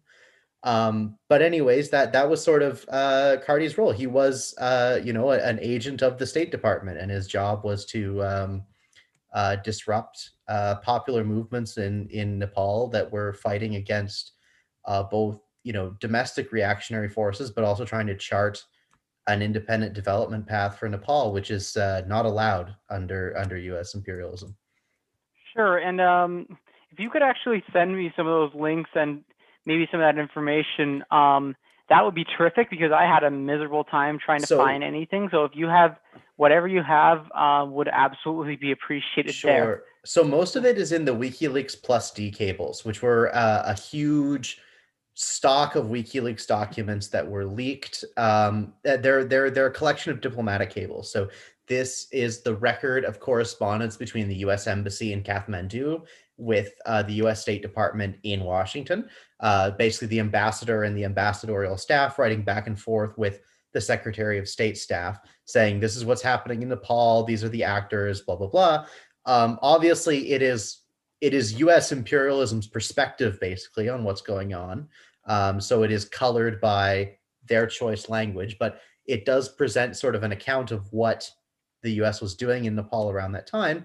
And Dominic Carty is a name that appears very frequently when the discussion of elections sort of comes up. Yes, for sure. So actually, what did Carty actually say originally that grabbed everyone's attention? I don't even know where to start. It's been kind of a media event here. But so Carty was catapulted into the spotlight because apparently the government's initial COVID-19 response was essentially like written by him on a napkin and sent to Blaine Higgs, our premier, and was like, do this. And to his credit, it did work well initially because we had no cases in the first place. And so heavily restricting travel prevented cases from spreading. But he has sort of he's had sort of a honeymoon with the media and things like that. And I think it has given him a sense that he has a platform to talk about some of his other beliefs, most of which are pretty like run-of-the-mill neoconservative, liberal interventionist stuff, which he spends a lot more time arguing about than doing his job as Minister of Education, it seems.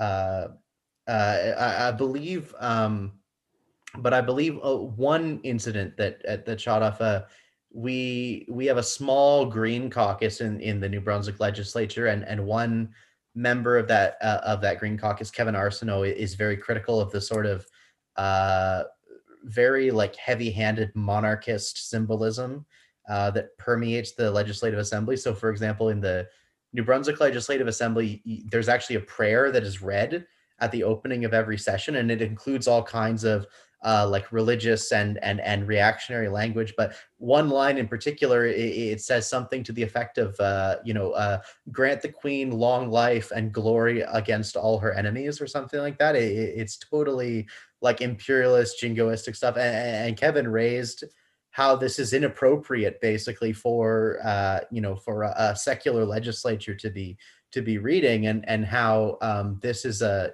sort of a colonialist prayer.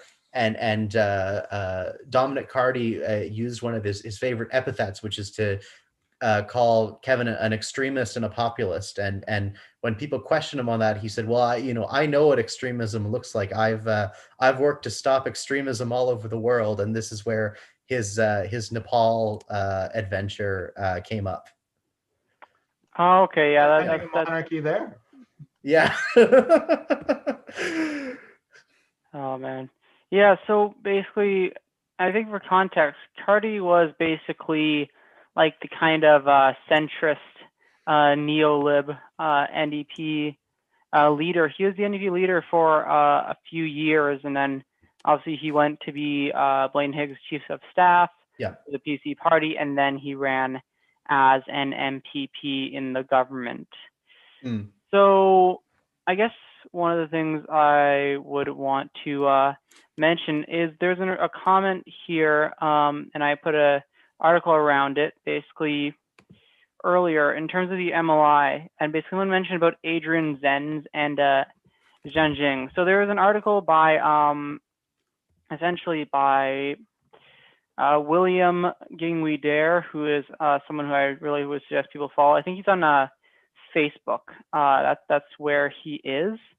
And he wrote a good article basically breaking down what's happening, like the smears against China in terms of Zhenjiang and such. But Jay, would you want to maybe talk about it and kind of maybe break it down to more digestible kind of way for, especially for an audience, basically more of a video format? Can I jump in for a sec? Yeah, sure. I should have mentioned earlier when we first started that the last act by our outgoing foreign minister, Mr. Champagne, was to sit down and make some kind of agreement with the British foreign minister that Canada and Britain would not accept imports of forced labor of Muslims in Xinjiang. I'm not sure if I'm pronouncing that correctly, in China. So this is part of the slander that's being used against China right now, that there is some kind of genocide or discrimination against the Uyghurs in China.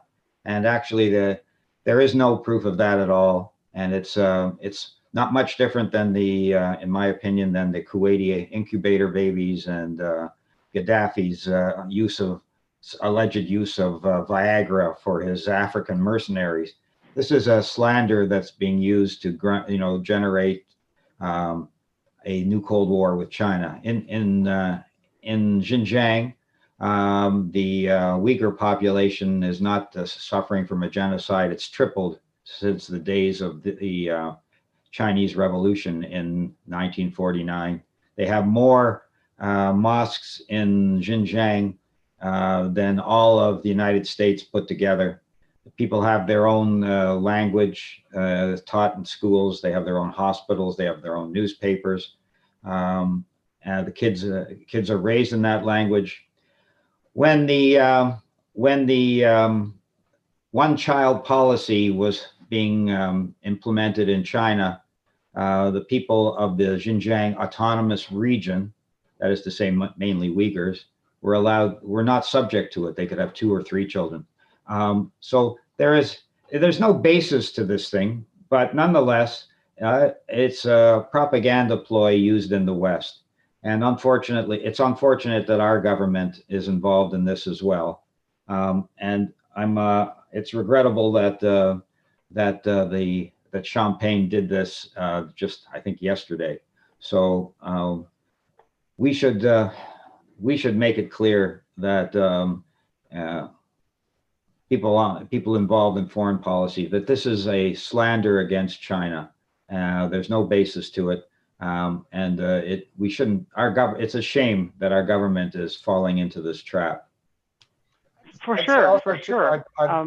Our government is doing this because rather than accept the invitations to go to Xinjiang and to investigate for themselves, they prefer these sort of things. And the reason why they do, I think, is because they can use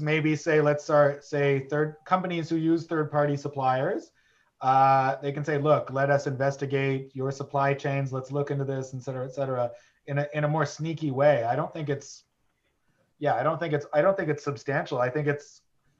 Well, in a way, I think it's, you look at the USMCA agreement, it had something that looks, let's say, relatively progressive on the surface, which is that Canada is allowed the opportunity to go into Mexican factories on the basis of a complaint or a reasonable complaint and investigate them for rights abuses.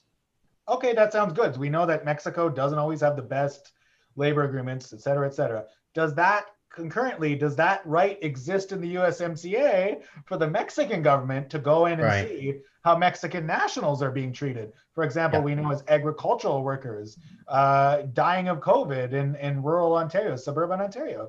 It doesn't exist at all. So I think these things, which we have to be very careful of, especially as labor is often very involved in that, are about more. I think it's more than just I think it's more than just Champagne doing this before he was going to go. Although probably the Trudeau government wants it to be hung on Champagne and say, oh, Garneau wouldn't do that. It'll be different or something like that. But I think it's more about, again, espionage, looking at stuff like investigating China through the back door. If they were really concerned about this, like the EU apparently was really concerned about it, they would have taken the invitation, a year ago, a year and a half ago, 2 years ago, to go investigate what's happening in Xinjiang themselves. But they don't, and they rely on hearsay, WhatsApp videos that are like doctored of, people in Taiwanese S&M dungeons that they say are enforced labor or something. It's ludicrous. It doesn't pass the smell test at all. Jay, did the European Union actually send investigators to Xinjiang? They kind of thought about it and then and they're like, no, it's okay, no. Mm-hmm. But the majority of Muslim majority countries signed agreements. But I guess now the European Union and the United States are the protectors of the Muslim world. This is something that really shocked me when that went over. It's one of those things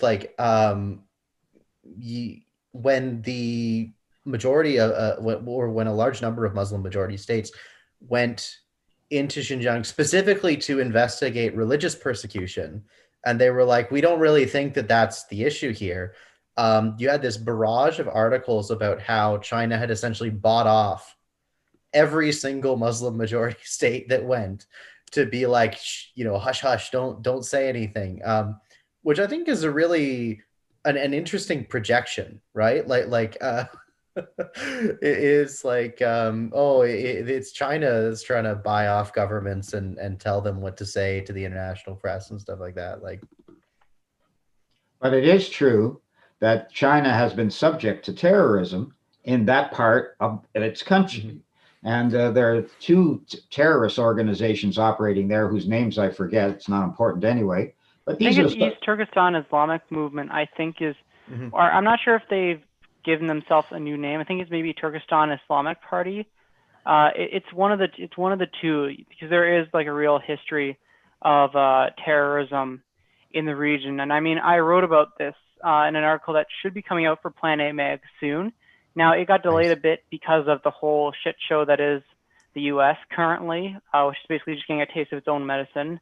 And basically, I wrote about how like the Canadian left, basically, they are a lot, so not all obviously, but a lot of social democrats, I would argue, and some of the kind of more like libertarian socialists and some of those kind of figures basically are really pushing this Jianjing narrative rather aggressively. And I always like to say this, and it always gets an angry reaction, basically, is just think about it. When you have the same foreign policy as Mike Pompeo, are you proud of yourself? Well, that's the thing. I think this concern is very cynical. Like even for people who are very sincere, it's very cynical because there are like even if it were true, like let's say that's true that there's some kind of abuse happening in Xinjiang. There are many other policy options beyond escalating a Cold War with China, demonizing the Chinese government, and things like that. Like one thing that I think is really interesting is that China says that what they're doing is they see a correlation between the underdevelopment of the region of Xinjiang and the spread of terrorism, which is not a controversial position. This is like something that the UN has said repeatedly. So China says, we want to develop Xinjiang. This is the way that we will eliminate terrorism. And it says, and if you're somebody who's like concerned about Xinjiang, like rather than escalating things with China, why wouldn't you like call their bluff, so to speak? Like, oh, okay, let's give let's help develop Xinjiang and actually work towards a mutual solution. The Chinese government has very popular, the win-win solution slogan. But no, this is always used to immediately jump towards a Cold War mentality, militarism, making excuses for U.S. imperialism because China is doing bad things over here. I've seen it a lot more frequently in the media, seeing all kinds of policy decisions justified based on the fact that China is doing terrible things in Xinjiang. I think that's exactly it. I think that, I don't know, like, about a year and a half ago, a comrade of ours, Omar Latif, who is in the party, he decided to go for himself and see it. Yep. This was mostly when it was just talking about sort of religious restrictions and stuff like that. So he went by himself, he's in the party, but he didn't alert anybody else in the party. Went for 2 weeks. He said, look, very clearly, there's something akin to a security state happening there. Mm-hmm. Why is it happening? It's because for 2 decades, they had these incredibly violent terrorist attacks. How are they solving it? They're doing it in a two-pronged approach. One is these security measures, which they're doing because they've encountered actually what we would call terrorism. And the other is the vocational measures, which align exactly with the anti-poverty measures that are happening in other places. And that's how they're going about it. And I think if you're going to be an honest interlocutor here, you can say, okay, let's just take them at face value. Let's say, for example, and no one does this. Mm-hmm. No one says, what should they do if they're encountering extremist separatist violence from a group that does not have popular support? This isn't like a popular struggle. That's the other thing too. That's why these groups go to terrorism, is to spur something that then the repression will come and then you'll realize how bad it is. Terrorism is used, as Lenin writes about this all the time, not for good purposes. So if we just take that as the baseline, like there are foreign funded terrorists who are enacting violence, how should they deal with it? I think by any standard of even social democratic anti-radicalization standards, if we're thinking of the best thing Norway ever does or something, it would look like Xinjiang. Yeah. Honestly. And I think if people took that as the starting basis and said, okay, where do we go from there? That's what it would look like. But they have to, first of all, deny that all of that's happened and just said, for whatever reason, they're going to reenact slavery and the Holocaust at the same time.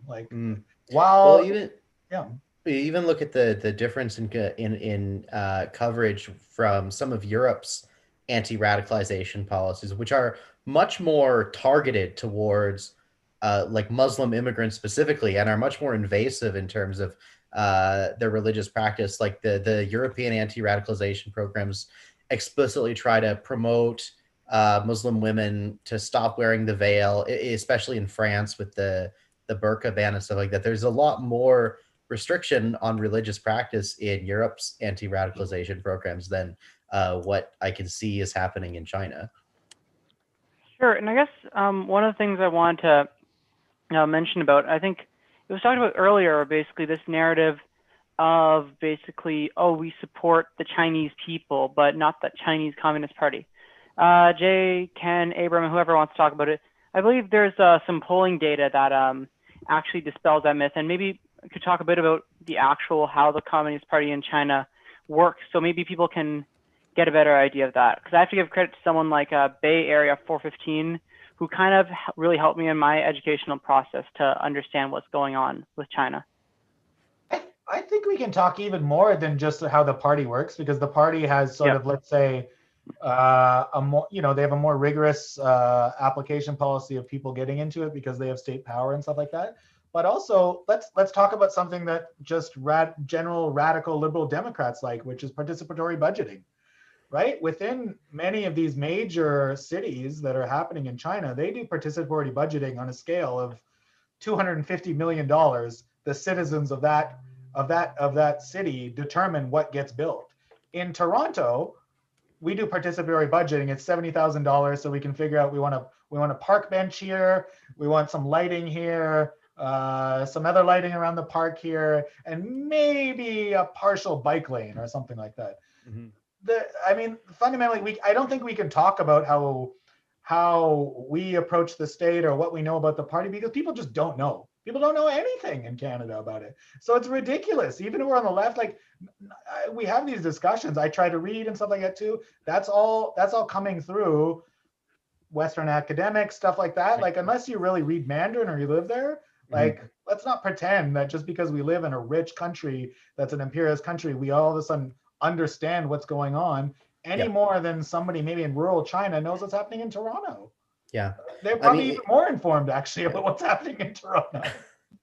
I mean, I totally agree, Jay, and I generally sort of like refrain from like sort of describing the Chinese state structure in detail, because first of all, yes, we don't speak Mandarin, which is a very different language from English and is difficult to learn and understand. Second of all, it is a question of scale. Like, there are single provinces in China that have the entire population and surface area of Germany, which is considered a large country, right? So there's also regional differences and disparities that are difficult to like understand if you don't have the linguistic, historical, et cetera, context. But it is probably safe to say that, and I sent a couple links in the chat here, one from the Harvard Gazette and one from the American Affairs Journal.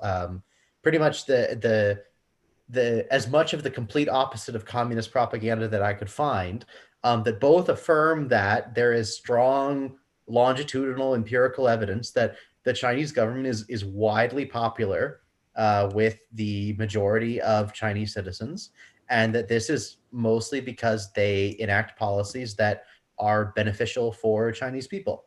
And that's a pretty good. That's pretty nefarious, isn't it? Oh yeah, no. You don't want good for the people. Typical communist trick. Oh man, yeah. And so, I guess maybe I want to basically, unless obviously if there's more to talk about China, I'm happy to do that. But I think one of the things I want to shift to a little bit is let's talk about the legacy of Philippe Francois Champagne. Oh God, I'm mispronouncing the name. The legacy of Champagne. Let's just do that. Basically, his legacy now. Basically, who wants to go off? Because he has had, oh boy, he's been up to a lot. So I mean, Bolivia. I could go on, but who wants to jump in on this?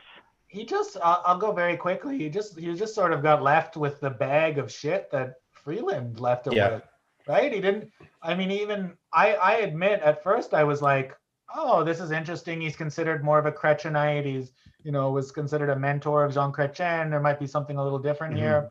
Nothing at all. He just carried on the same. Lima Group stuff. Like, I can't name a single thing that he did that was different than what Freeland would have done. And maybe he was a little less obnoxious about it, or people paid less attention. I really don't know.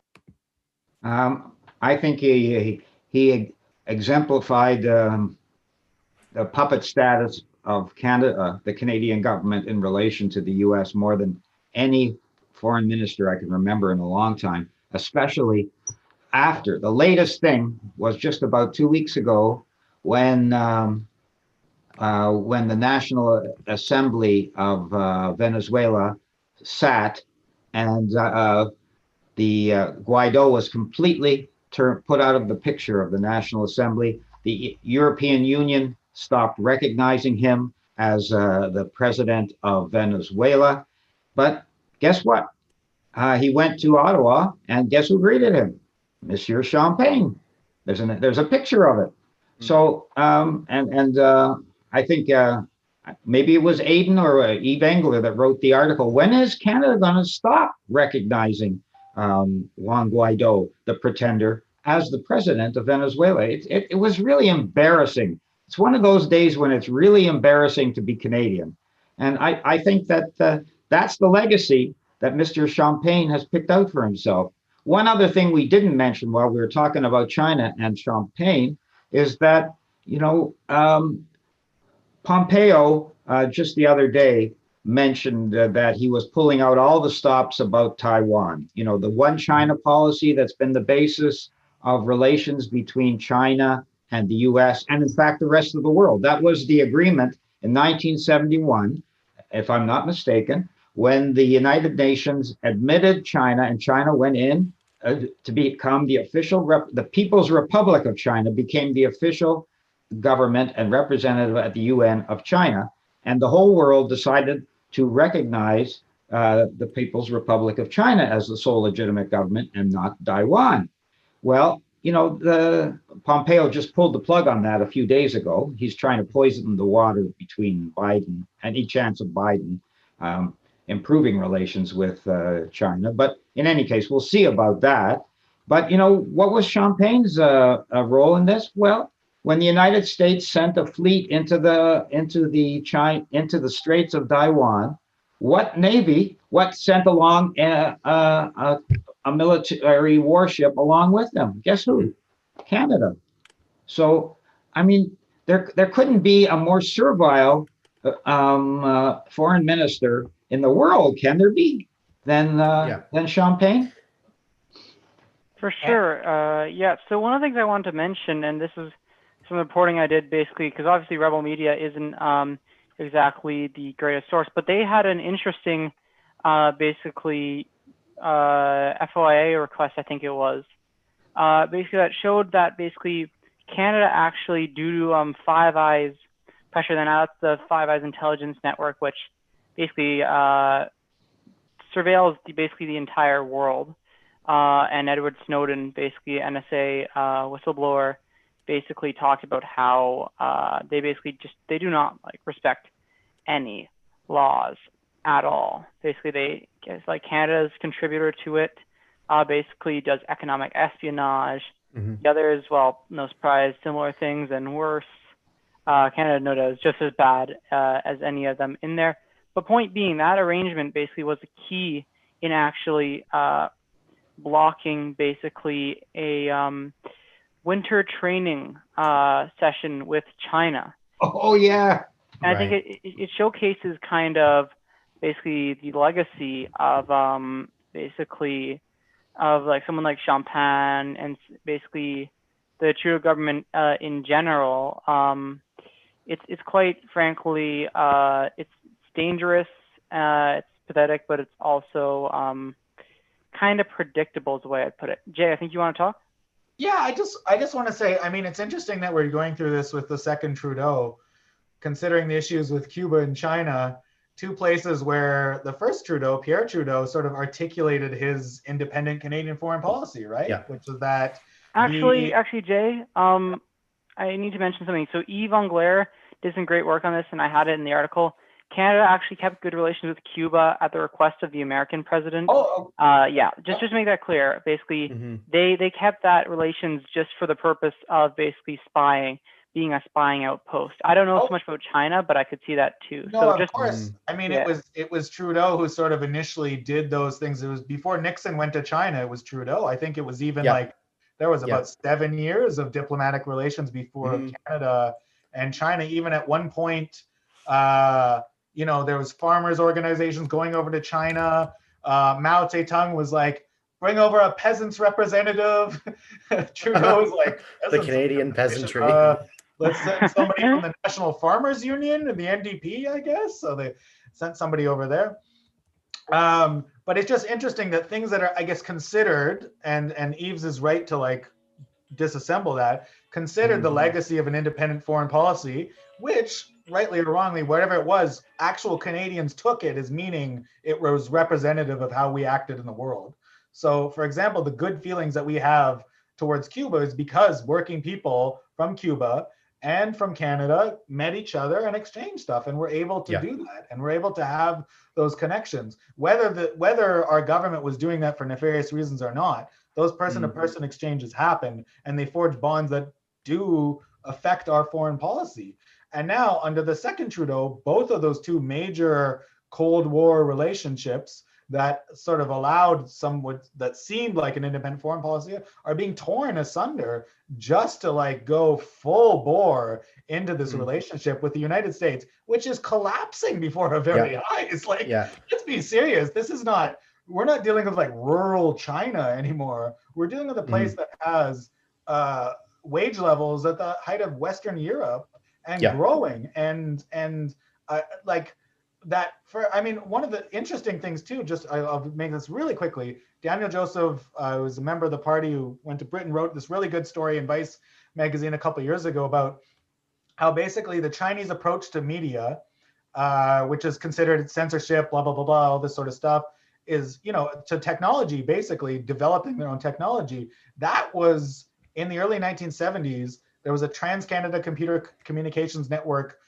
study developed by the Trudeau government that said, we need this. If we don't have our own background, we're going to be slaves to the United States. So we have to develop our own technology. They might call it censorship. They might do all this sort of things. And we didn't do it. And here we are. Now we're part of Five Eyes and we're slaves to them.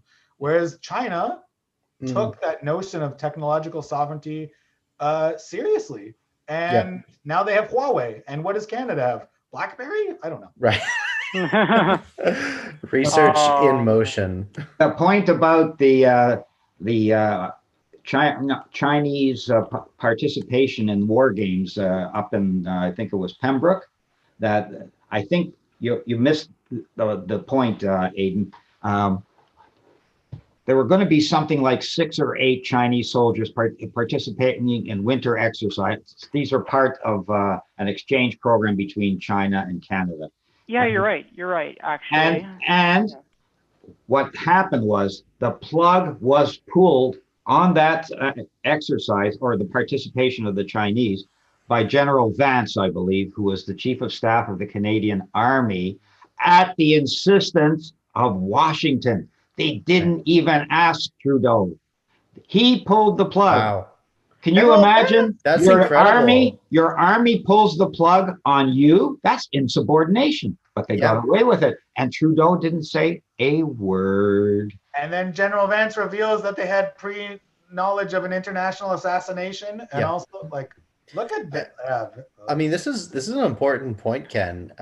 You know, our quote unquote, because they don't really work for us, but quote unquote, our armed forces are really deeply embedded with the U.S. And I think it shows the need to push for peace and an independent foreign policy, but it's also like proof of why we need mass mobilization. Like if a general can ignore, you know, if a general can override the prime minister on, you know, really, you know, crucial international cooperation issues, then, you know, they're not going to be kept accountable by just electing nicer politicians, right? Like, exactly.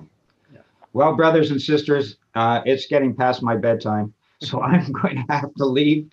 And I thank you for letting me participate in this. And I want you to keep your eyes open for the future activities of the Cross Canada campaign to free Meng Wanzhou.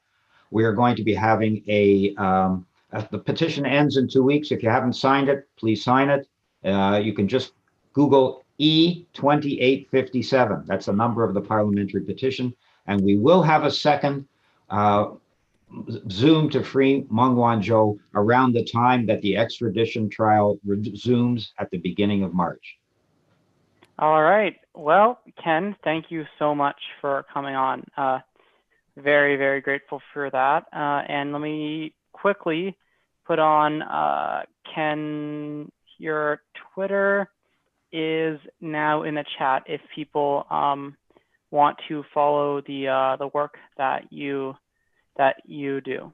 So thanks a ton for coming on. Really appreciate that. Thank you, brothers. Good night. Good night, Ken. Take care. Nice talking to you. All righty. So I guess one of the things, basically in terms of Champagne's legacy, and I guess this is Freeland as well. So I guess you're talking about both of them in injunction, basically. But the Lima group now,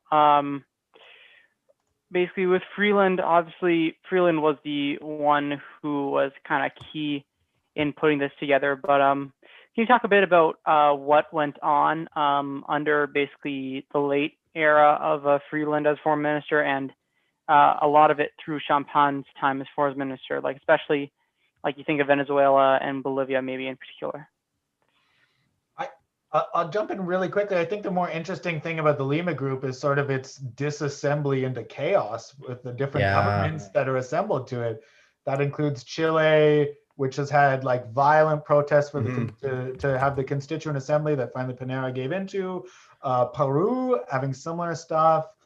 Bolsonaro, obviously, one of the major proponents of it. I mean, this is like this is composed of Colombia. This is composed of like governments of like the worst sort of right-wing murderers and just COVID scofflaws in the region. I mean, I think it's really ironic, you know, the namesake of the organization Lima, you know, in Lima, just like a couple months ago, you had one of the most like egregious attacks on democracy by like, you know, a gang of corrupt legislators trying to block the president from instituting popular COVID-19 economic supports, which were like, you know, economists looked at them and said that they were still like inadequate, but they were like a lot more than what the Legislative Assembly wanted to push through in Peru. And they basically deposed the president for, you know, for following the will of the people. So, you know, there's some poetry there, I guess.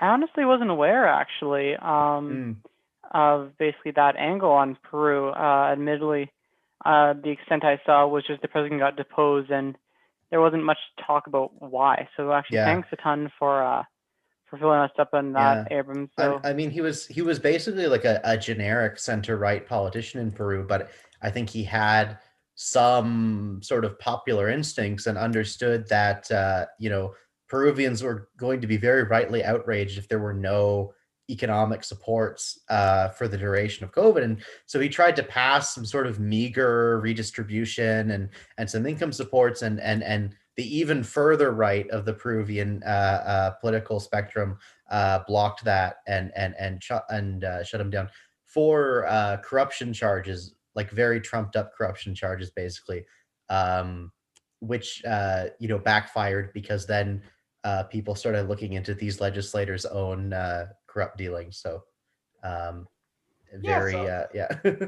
mean, these are governments of like repressive violence, of people being murdered in the street, being blinded, of in serious crisis, and yet they're considered to be somehow worthy of reintroducing democracy to Venezuela.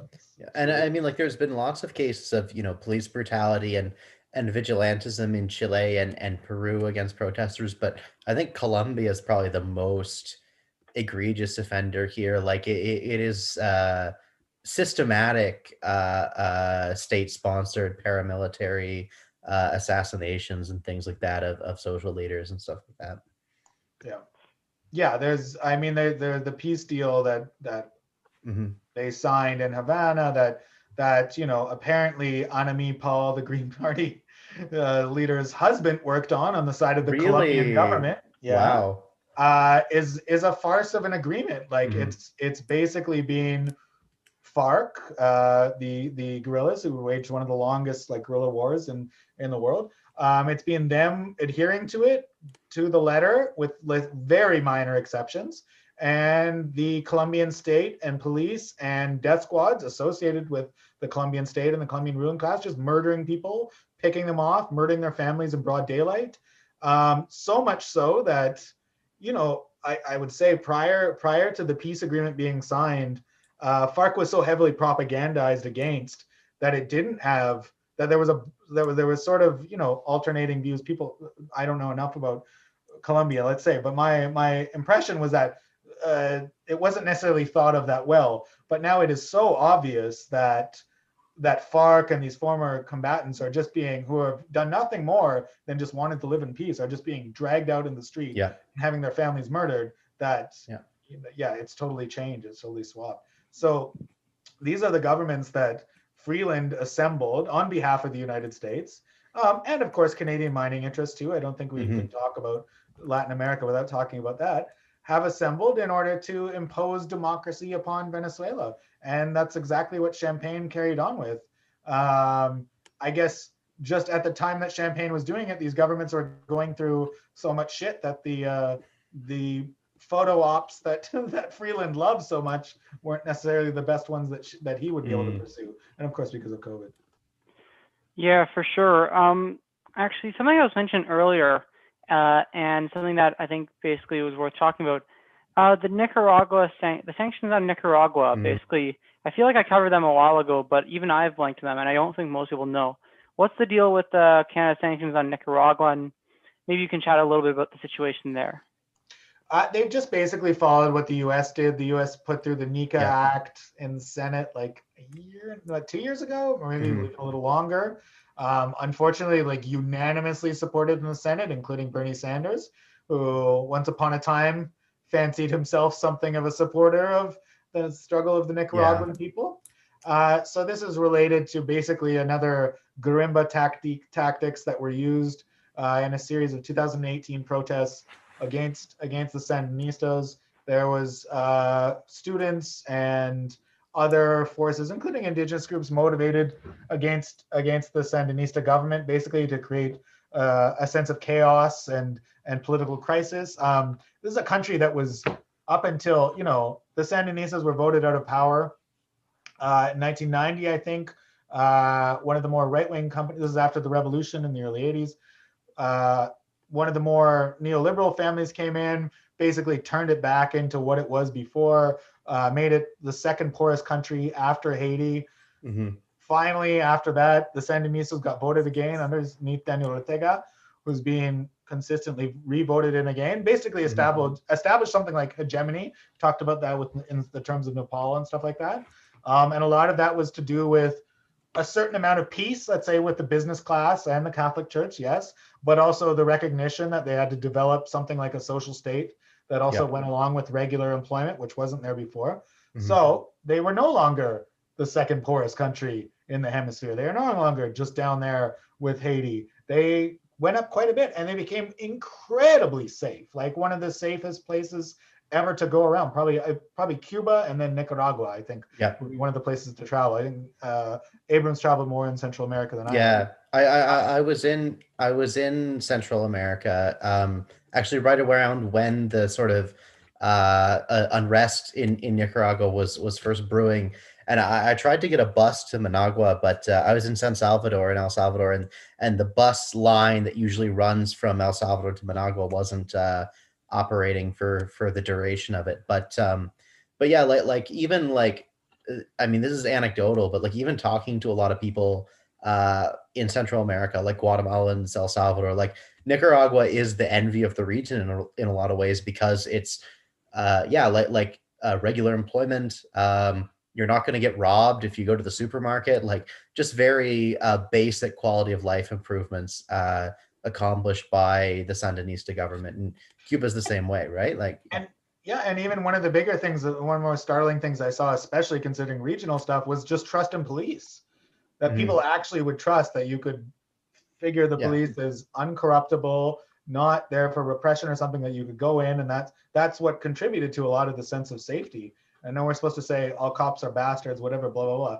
Okay, well, this is a different situation, I think, just as in Cuba. Well, and I mean, like it sounds like a cliche to like consider the class character of cops, but like in a qualitative sense, like Cuban police's jobs are very different from the jobs of American police. Like I'm pretty sure most Cuban police officers don't even carry a pistol, for example, which is like, you know, very different thing to encounter a dude in a blue shirt telling you that your I don't know, your tail light is damaged and that you got to go to the office to get it fixed, to a guy who carries like, you know, surplus M16s and like Kevlar vest and stuff like this, right? Like, Yeah, you know what? Actually, you brought up a tremendously interesting point, and this is one I'm slowly trying to begin to grapple with. Basically, you see the police abolition movements in Canada, but then you see basically the need for basically state security to fight against imperialism and to protect basically citizens. Now, how is that kind of juxtaposed? Because it's a question that even I'm not familiar with, and I think a lot of the left maybe hasn't even thought to address. So I'll throw myself as the sacrificial lamb in this. Just because class character is very important. I think also there's other instances where, okay, we brought up Colombia, for example. That's a place where obviously it wasn't people asking to defund the police, but there's broad areas of Colombia which are essentially without what we consider the state forces. And what do they have in place of that? They have another form of policing, which is latifundia, privatized policing, which is even crazier and outside of the bounds. So there's a way to think about like these demands, which is like, can we meet these demands under capitalism of no policing? Yeah. And frankly, I don't think we can. But I also know that that's a reduction of what many abolitionists are calling for. That they're calling us to foresee a society that we would live in, that would do all these things and get to that point. But I think that there's a way that we can see, you know, somebody in an American city or something, I would be like, yes, of course we'll defund the police. We'll just replace it with these privatized security companies that have the same ability under the law to act like the police.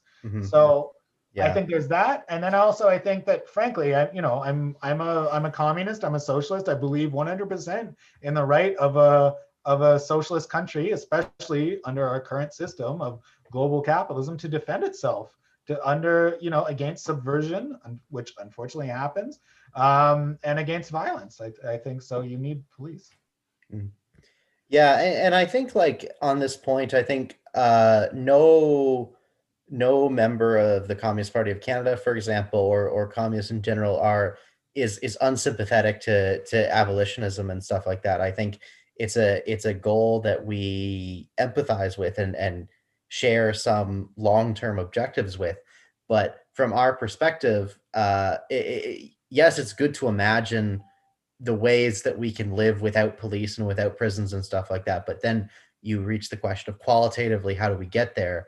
And then you have to come back to the class character of the state and the fact that to eliminate class society is an incredibly difficult and long-term endeavor. And you can't really establish a lot of these abolitionist goals until you get to the point of also abolishing class society, which doesn't happen, the day after the revolution. It takes, many decades and, global systemic change through working class power, right? So Jay, I want to ask you a simple and rather easy question to answer. What do you think is the state of the Canadian proletariat? And what do you see maybe your projections or predictions for like, what's going to be the next few years in the left? Do you think this is going to be the period that people will maybe embrace the Communist Party, or they at least embrace semi-revolutionary activity and are willing to work with the party? Like, what do you think is going to be maybe your forecast for the next little while in Canada? Just in terms of the number of people who are more comfortable with terms like socialism, discussing it, recruitment, things like that, it's good. It's good because it's bad. That's where we're going. I don't know. I was thinking about this. Like, I have a lot of faith in the people I know in the party, the people who are coming to the party, the qualitative differences. We've mentioned that a lot. It's not just a bunch of people coming. It's how they work together and the quality of the people coming now. And it's incredible. It makes me feel really happy. At the same time, I'm also like, okay, so it'll be a nice slaughter when we, when we get to something.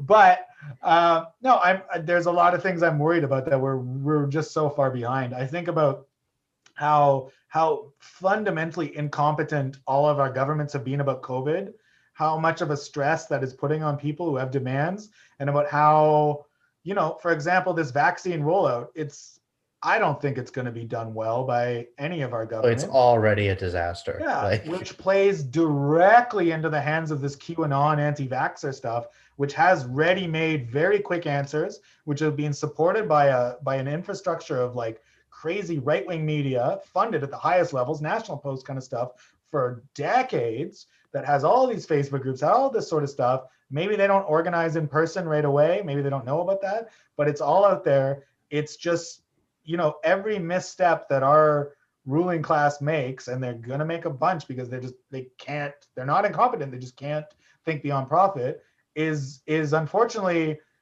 let's say it's 80% fuel to the right and maybe 20% fuel to the left. And that scares the hell out of me, but what choice do we have? So. Yeah, of course. I guess I do have one question out of personal curiosity, then I'll probably transition to one last question, and we might transition off to the end after this unless some good questions come up. I want to ask Jay, basically, how'd your politics kind of develop, really? Like, how'd you get involved in the party? Like, what was your kind of moment of, I don't know, not revelation, but like, what was your moment that you kind of came to some of your political, really strong beliefs? Oh, outside of just being generally an asshole, no. When I was a teenager, I was involved in the punk scene, and at that time it was more like the anti-globalization, anarchist, like kind of connection of stuff. So I was always politically like that, believed in the necessity of labor unions. Moved to Montreal for about a decade. Didn't pay attention to Canadian politics because why would I pay attention to Anglo-Canadian politics when you're in your 20s in Montreal? Moved back to Anglo-Canada, Toronto for a job, and I've always followed politics and stuff like that. So it was like, oh, I should get involved in something on the left. I noticed starkly, this was during the Harper years, that everything had shifted way to the right, including the NDP, which wasn't that to the left when I left anyways. And so started going out to like solidarity events. Basically, I saw the Communist Party there. They were very small. They still are very small, but had a focus on internationalism and anti-racism that I really liked and I really thought was important. And I saw it was connected to working class people doing it. And I wasn't in academia. They weren't either at the point. Sometimes I have to get over my little hostility towards academia. But it meant a lot to me, somebody pushing 30 years old that saw other people who still thought about international issues. Because I think there's lots of great academic people who do think about international issues, but it seems like they're afforded the privilege because they're in academia. Mm-hmm. Whereas it was interesting to see working class Canadian people, or people who are working class in Canada, care about those issues, and that I always cared about, because I thought, the world is a lot bigger than Canada. Canada plays a very negative role. And I want to be, even before I knew I was a communist or an anarchist or anything like that, I always knew there was something nasty about how Canada portrayed itself and how it acted. And if I wasn't a communist, I'd probably be working in some way against that, hopefully. Yeah, and I think that's kind of a great point. One of the things that appealed to me when I was looking at the party was actually the sense, the willingness to coalition, to work with other groups, to kind of connect. And that was one of the things I had kind of found frustrating with certain groups, was the way, even like before, I was a bit of an, I'd say maybe a naive kind of social democrat, basically. I don't know if it's fair to say or not, but basically, even I was kind of thinking like, okay, well, you know what, maybe at the time I didn't exactly agree 100% with the Communist Party, but I thought, you know what, they have good stances on anti-imperialism, they have good stances on a lot of these things. Like, why aren't we working with them? Like, why aren't we connecting with some of these organizations, connecting with some of these We would groups? also like to know this. Yeah, and I'm a jerk on the internet. No. oh no, you said some mean words. I can't work with you to make the world better. Oh no, Well, what I No, find no, it's so reminiscent of everyone having a meltdown over like Jimmy Dore basically being slightly mean to Ocasio-Cortez over like the refusal to actually push for health care. It's like well, here's my little self-criticism. I'll say that I think when I started saying those things and being mean and developing a mean online persona about it, it was just because Twitter was a place that, well, algorithmically it supports that sort of engagement. Totally.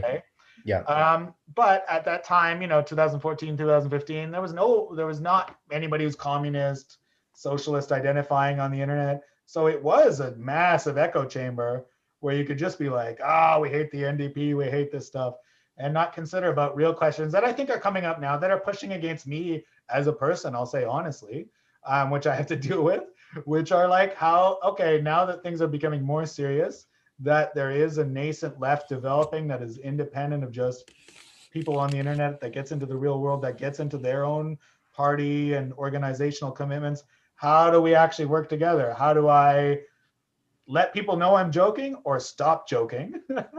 These are questions I think about too. And also, let people know that when I do say these things and really critique, say, the NDP's failures on internationalism, it's not necessarily to score a point, but it's because I do care about these things, and that's where I come from. And yeah, it's not always the easiest to do on the internet, and I'm not always the best person to do that. Yeah, like no, that's a fair self-critique. I mean, I personally try to be like really careful to not be like too snarky with people, because I've always found that basically people do actually tend to respond well if you have evidence, facts behind it. Sometimes people are just going to be kind of stupid, but eventually you can tend to win some of them over. And if you at least try to act in good faith, then they can't use that against you, because you sure as heck know that some of these figures that aren't going to already like you are going to use that as an excuse to get out of it. But at the same time, I don't really shame anyone who has a bit more of a snarky tone, because I mean, it's tone. I've always been kind of a person that doesn't like tone policing, because to me it's a bit ridiculous. But anyways, we got a question from Yuri Smooter, I believe it is, who I think me and you, Jay, have both appeared on his show 1+1, which is always a one I enjoy appearing on.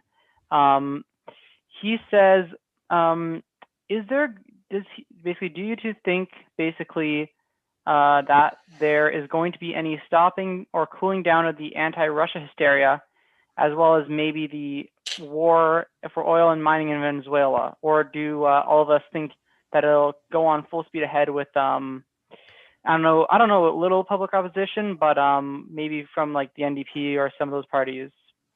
Thoughts on that? I mean, it's a big question. Jay has passed this off to me, so now I'm like, I gotta come up with a take. One thing that you saw in the Trump administration that was interesting is an attempt to try to woo Russia away from China, but it was really clear that like Trump said basically something like, hey, let's be friends. And Putin was like, we're okay in the international position we are. And then it sort of continued. I think if you look at if the Cold War against China is ramping up, everything that any country that trades with China, any country that has good relations with China, is going to also be caught up in that. Russia definitely to an extent, Venezuela even more so. I think the relationships between the Venezuelan economies and the Chinese economies are very close. Venezuela depends more and more on trade with China for a lot of things with the sanctions.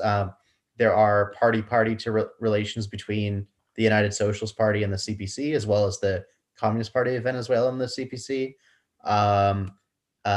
There are educational exchanges between China and Venezuela that involve thousands of students.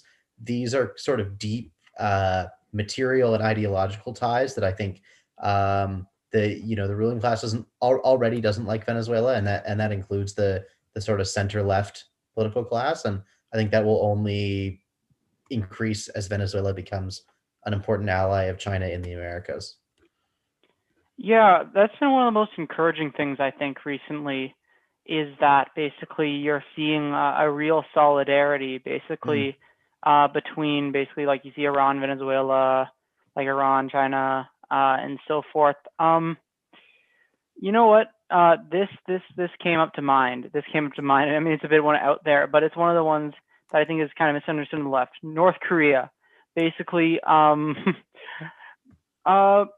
Maybe this is something for another time, because I think unless you guys are up to explain the system now, which, I mean, hey, if you want to, go the heck off, I would love it. But basically, do you think basically there's a chance, basically, like, I think China's made some efforts to cooperate with them, like significant efforts. But do you think basically maybe Venezuela, Iran, like some of these countries are going to basically try to cooperate and collaborate with North Korea to get around? I think all of these countries already cooperate with North Korea to an extent. At the very least, they have diplomatic relations, which even that is seen as bad by the U.S. government right now. China and North Korea, it's a bit weird because China likes to sort of present a public face that it is cooperating with Security Council resolutions and stuff like that, and I don't want to tell on the Chinese government, but according to all of the information we have, the Chinese government, the People's Republic of China, is 100% guaranteed. Who knows how those goods end up there? It's a porous border. It's a porous border. It's probably just smugglers and bandits. Yeah, we know a little bit more about Iran-North Korea relations. They do kind of see themselves as natural allies, even though they're very ideologically different, and but they are under a very similar kind of targeting, and so there's some natural solidarity there. I don't know a whole lot about North Korea Venezuela cooperations, but I know it definitely exists. I think there's a bunch of things that have to be worked out before there's any real sanctions bypassing. And I think the primary thing is the SWIFT system, which is the financial transaction system, the balance of payment stuff. Because right now it's controlled entirely by the United States. Yeah. There was talk in the heyday of the BRICS about Russia and China instituting something that would be able to do it, but without a way to actually move significant amounts of currency and for that to be recognized internationally, you're just not gonna, you can send as much rice and somebody sends oil and you do all these things, but that's not how economies work anymore.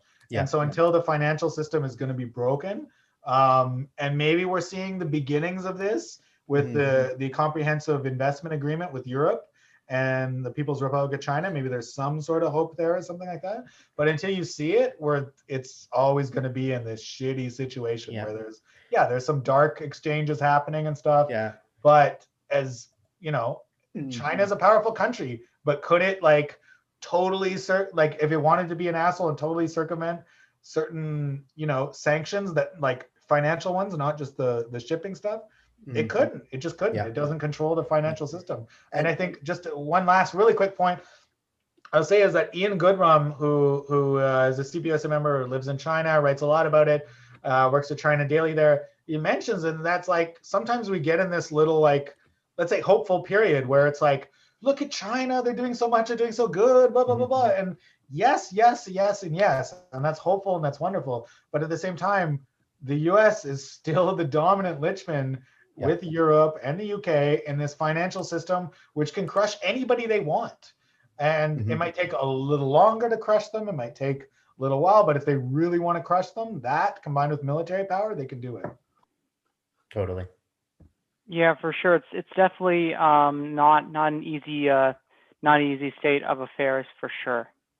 Anyways, I think now might be a good time to call an end to this stream. I think we've been going for about more than 2.5 hours. I can't thank, obviously, Jay, Abram, I can't thank you two enough. I can't thank the audience enough. And I also cannot thank Pablo Vivanco and Ken Stone enough as well for basically being terrific guests as well on this very first stream. Definitely the first time doing this, I tried doing it with Ken Stone and Abdul Malik, actually. But Yeah. I just had basically, the computer just had technical meltdowns. I tried using a streaming, like a Twitch streaming thing that basically just took way too much of my computer's processing, and it failed. But this time, I think it's gone really well. Basically, we've had some great chats, and the tech hasn't had any issues. The audience have had great questions, and so yeah, I mean, if people want to keep an eye on this, Jay, Abram, plug time. Basically, if there's anything you guys want to plug, go off. Okay, thank you. I mean, obviously, if you have any inkling, join the party. That's a great idea if you've been considering it. I'd also like to plug my work. I'm a coordinator for the Common Front for Social Justice New Brunswick, which is a community labor coalition in the province. We've got some really big campaigns going on or planned for the upcoming months related to some of the things we've talked about on the podcast or on the stream. Reigniting the labor movement in New Brunswick, fighting for income supports, wage increases, paid sick leave, that kind of stuff. You can go to frontNB.ca, and there's also links to all our socials on the website as well. Okay. My plugs, I'm gonna go outside the party. I'll think of some people probably recognize some names of authors, writers that I think are important. I think Canada Files, some of them write for them already, but some of them might not. I'll put them in the chat too, so you can put them in the other chat. Tyler Shipley, who I know writes for Canada Files, really good book, Canada and the World, writes a lot. I love that book. Yeah, really great stuff. Greg Shupak, who writes a lot, was writing more in Jacobin on Middle East stuff, Palestinian solidarity. He's really great. Anthony Fenton, who's really the only Canadian researcher, Anglo-Canadian researcher, I don't know about Quebecois, looking at arms sales in the Middle East and North Africa by Canada. On Anthony Fenton, him and Simon Black are coordinators for an organization, Labor Against the Arms Trade, which is also a great one to follow. Oh yeah, exactly. Labor Against the Arms Trade. That one's a great org. And that's a good one because I think it's the 23rd or the 25th. They're doing a day of action against the Saudi arms deal. So that's something to keep an eye out. Look for Labor Against the Arms Trade.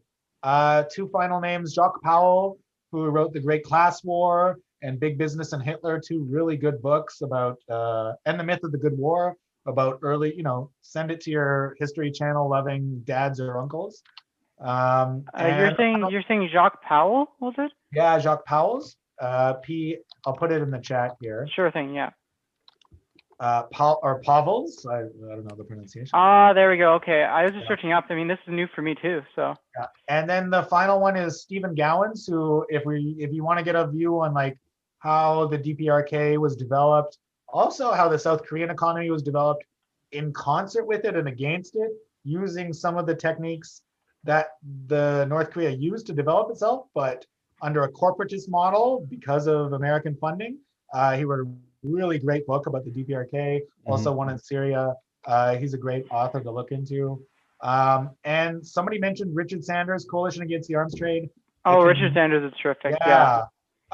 He has, let's say, an idiosyncratic Photoshop style.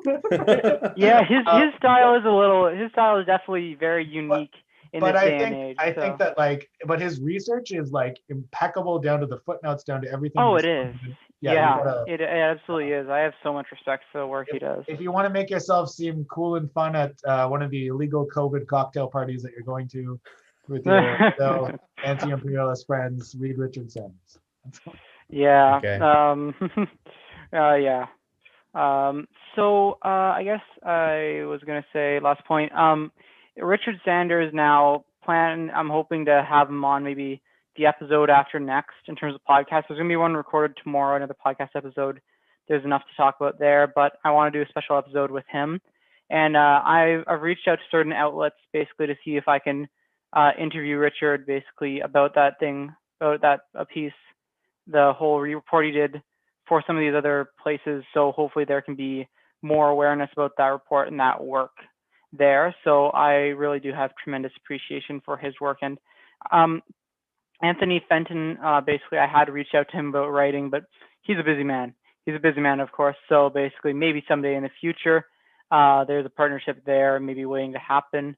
But yeah, you know what? I think basically we have done a lot of the plugs. I think hopefully anybody who stayed along this long maybe has some new people to watch or new people to read and listen to. You know what? I think we're gonna have to finally call an end to this. Yet again, I'll repeat the thanks to everyone involved in this, guests, yourself, basically people with questions in basically the whole Twitch chat. Just thanks to everyone. And obviously I put the Patreon link for the Canada Files. If you want to support the Canada Files, basically that Patreon goes exclusively to contributors and writers.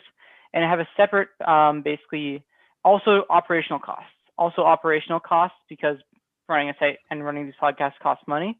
And then in terms of, I also have a personal Patreon, supports my work as editor-in-chief. And obviously maybe future activism, if I can get more involved in that, I would love to do that as well. Even though I know you don't exactly love the word activism, Jay, or activist. I think if you know what I'm talking about. So, oh yeah. Anyways, yeah, I've said we're gonna call it close like 15 times. I am finally going to follow through on the promise. I think I'm going to yeah. All right. Well, thanks everyone for watching. Thanks to everyone involved, and I will definitely be doing this again next week because this is, I think, something that's enjoyable, and I really hope people have taken some useful things for it. All right, catch all of you all in the audience and people later, and we will definitely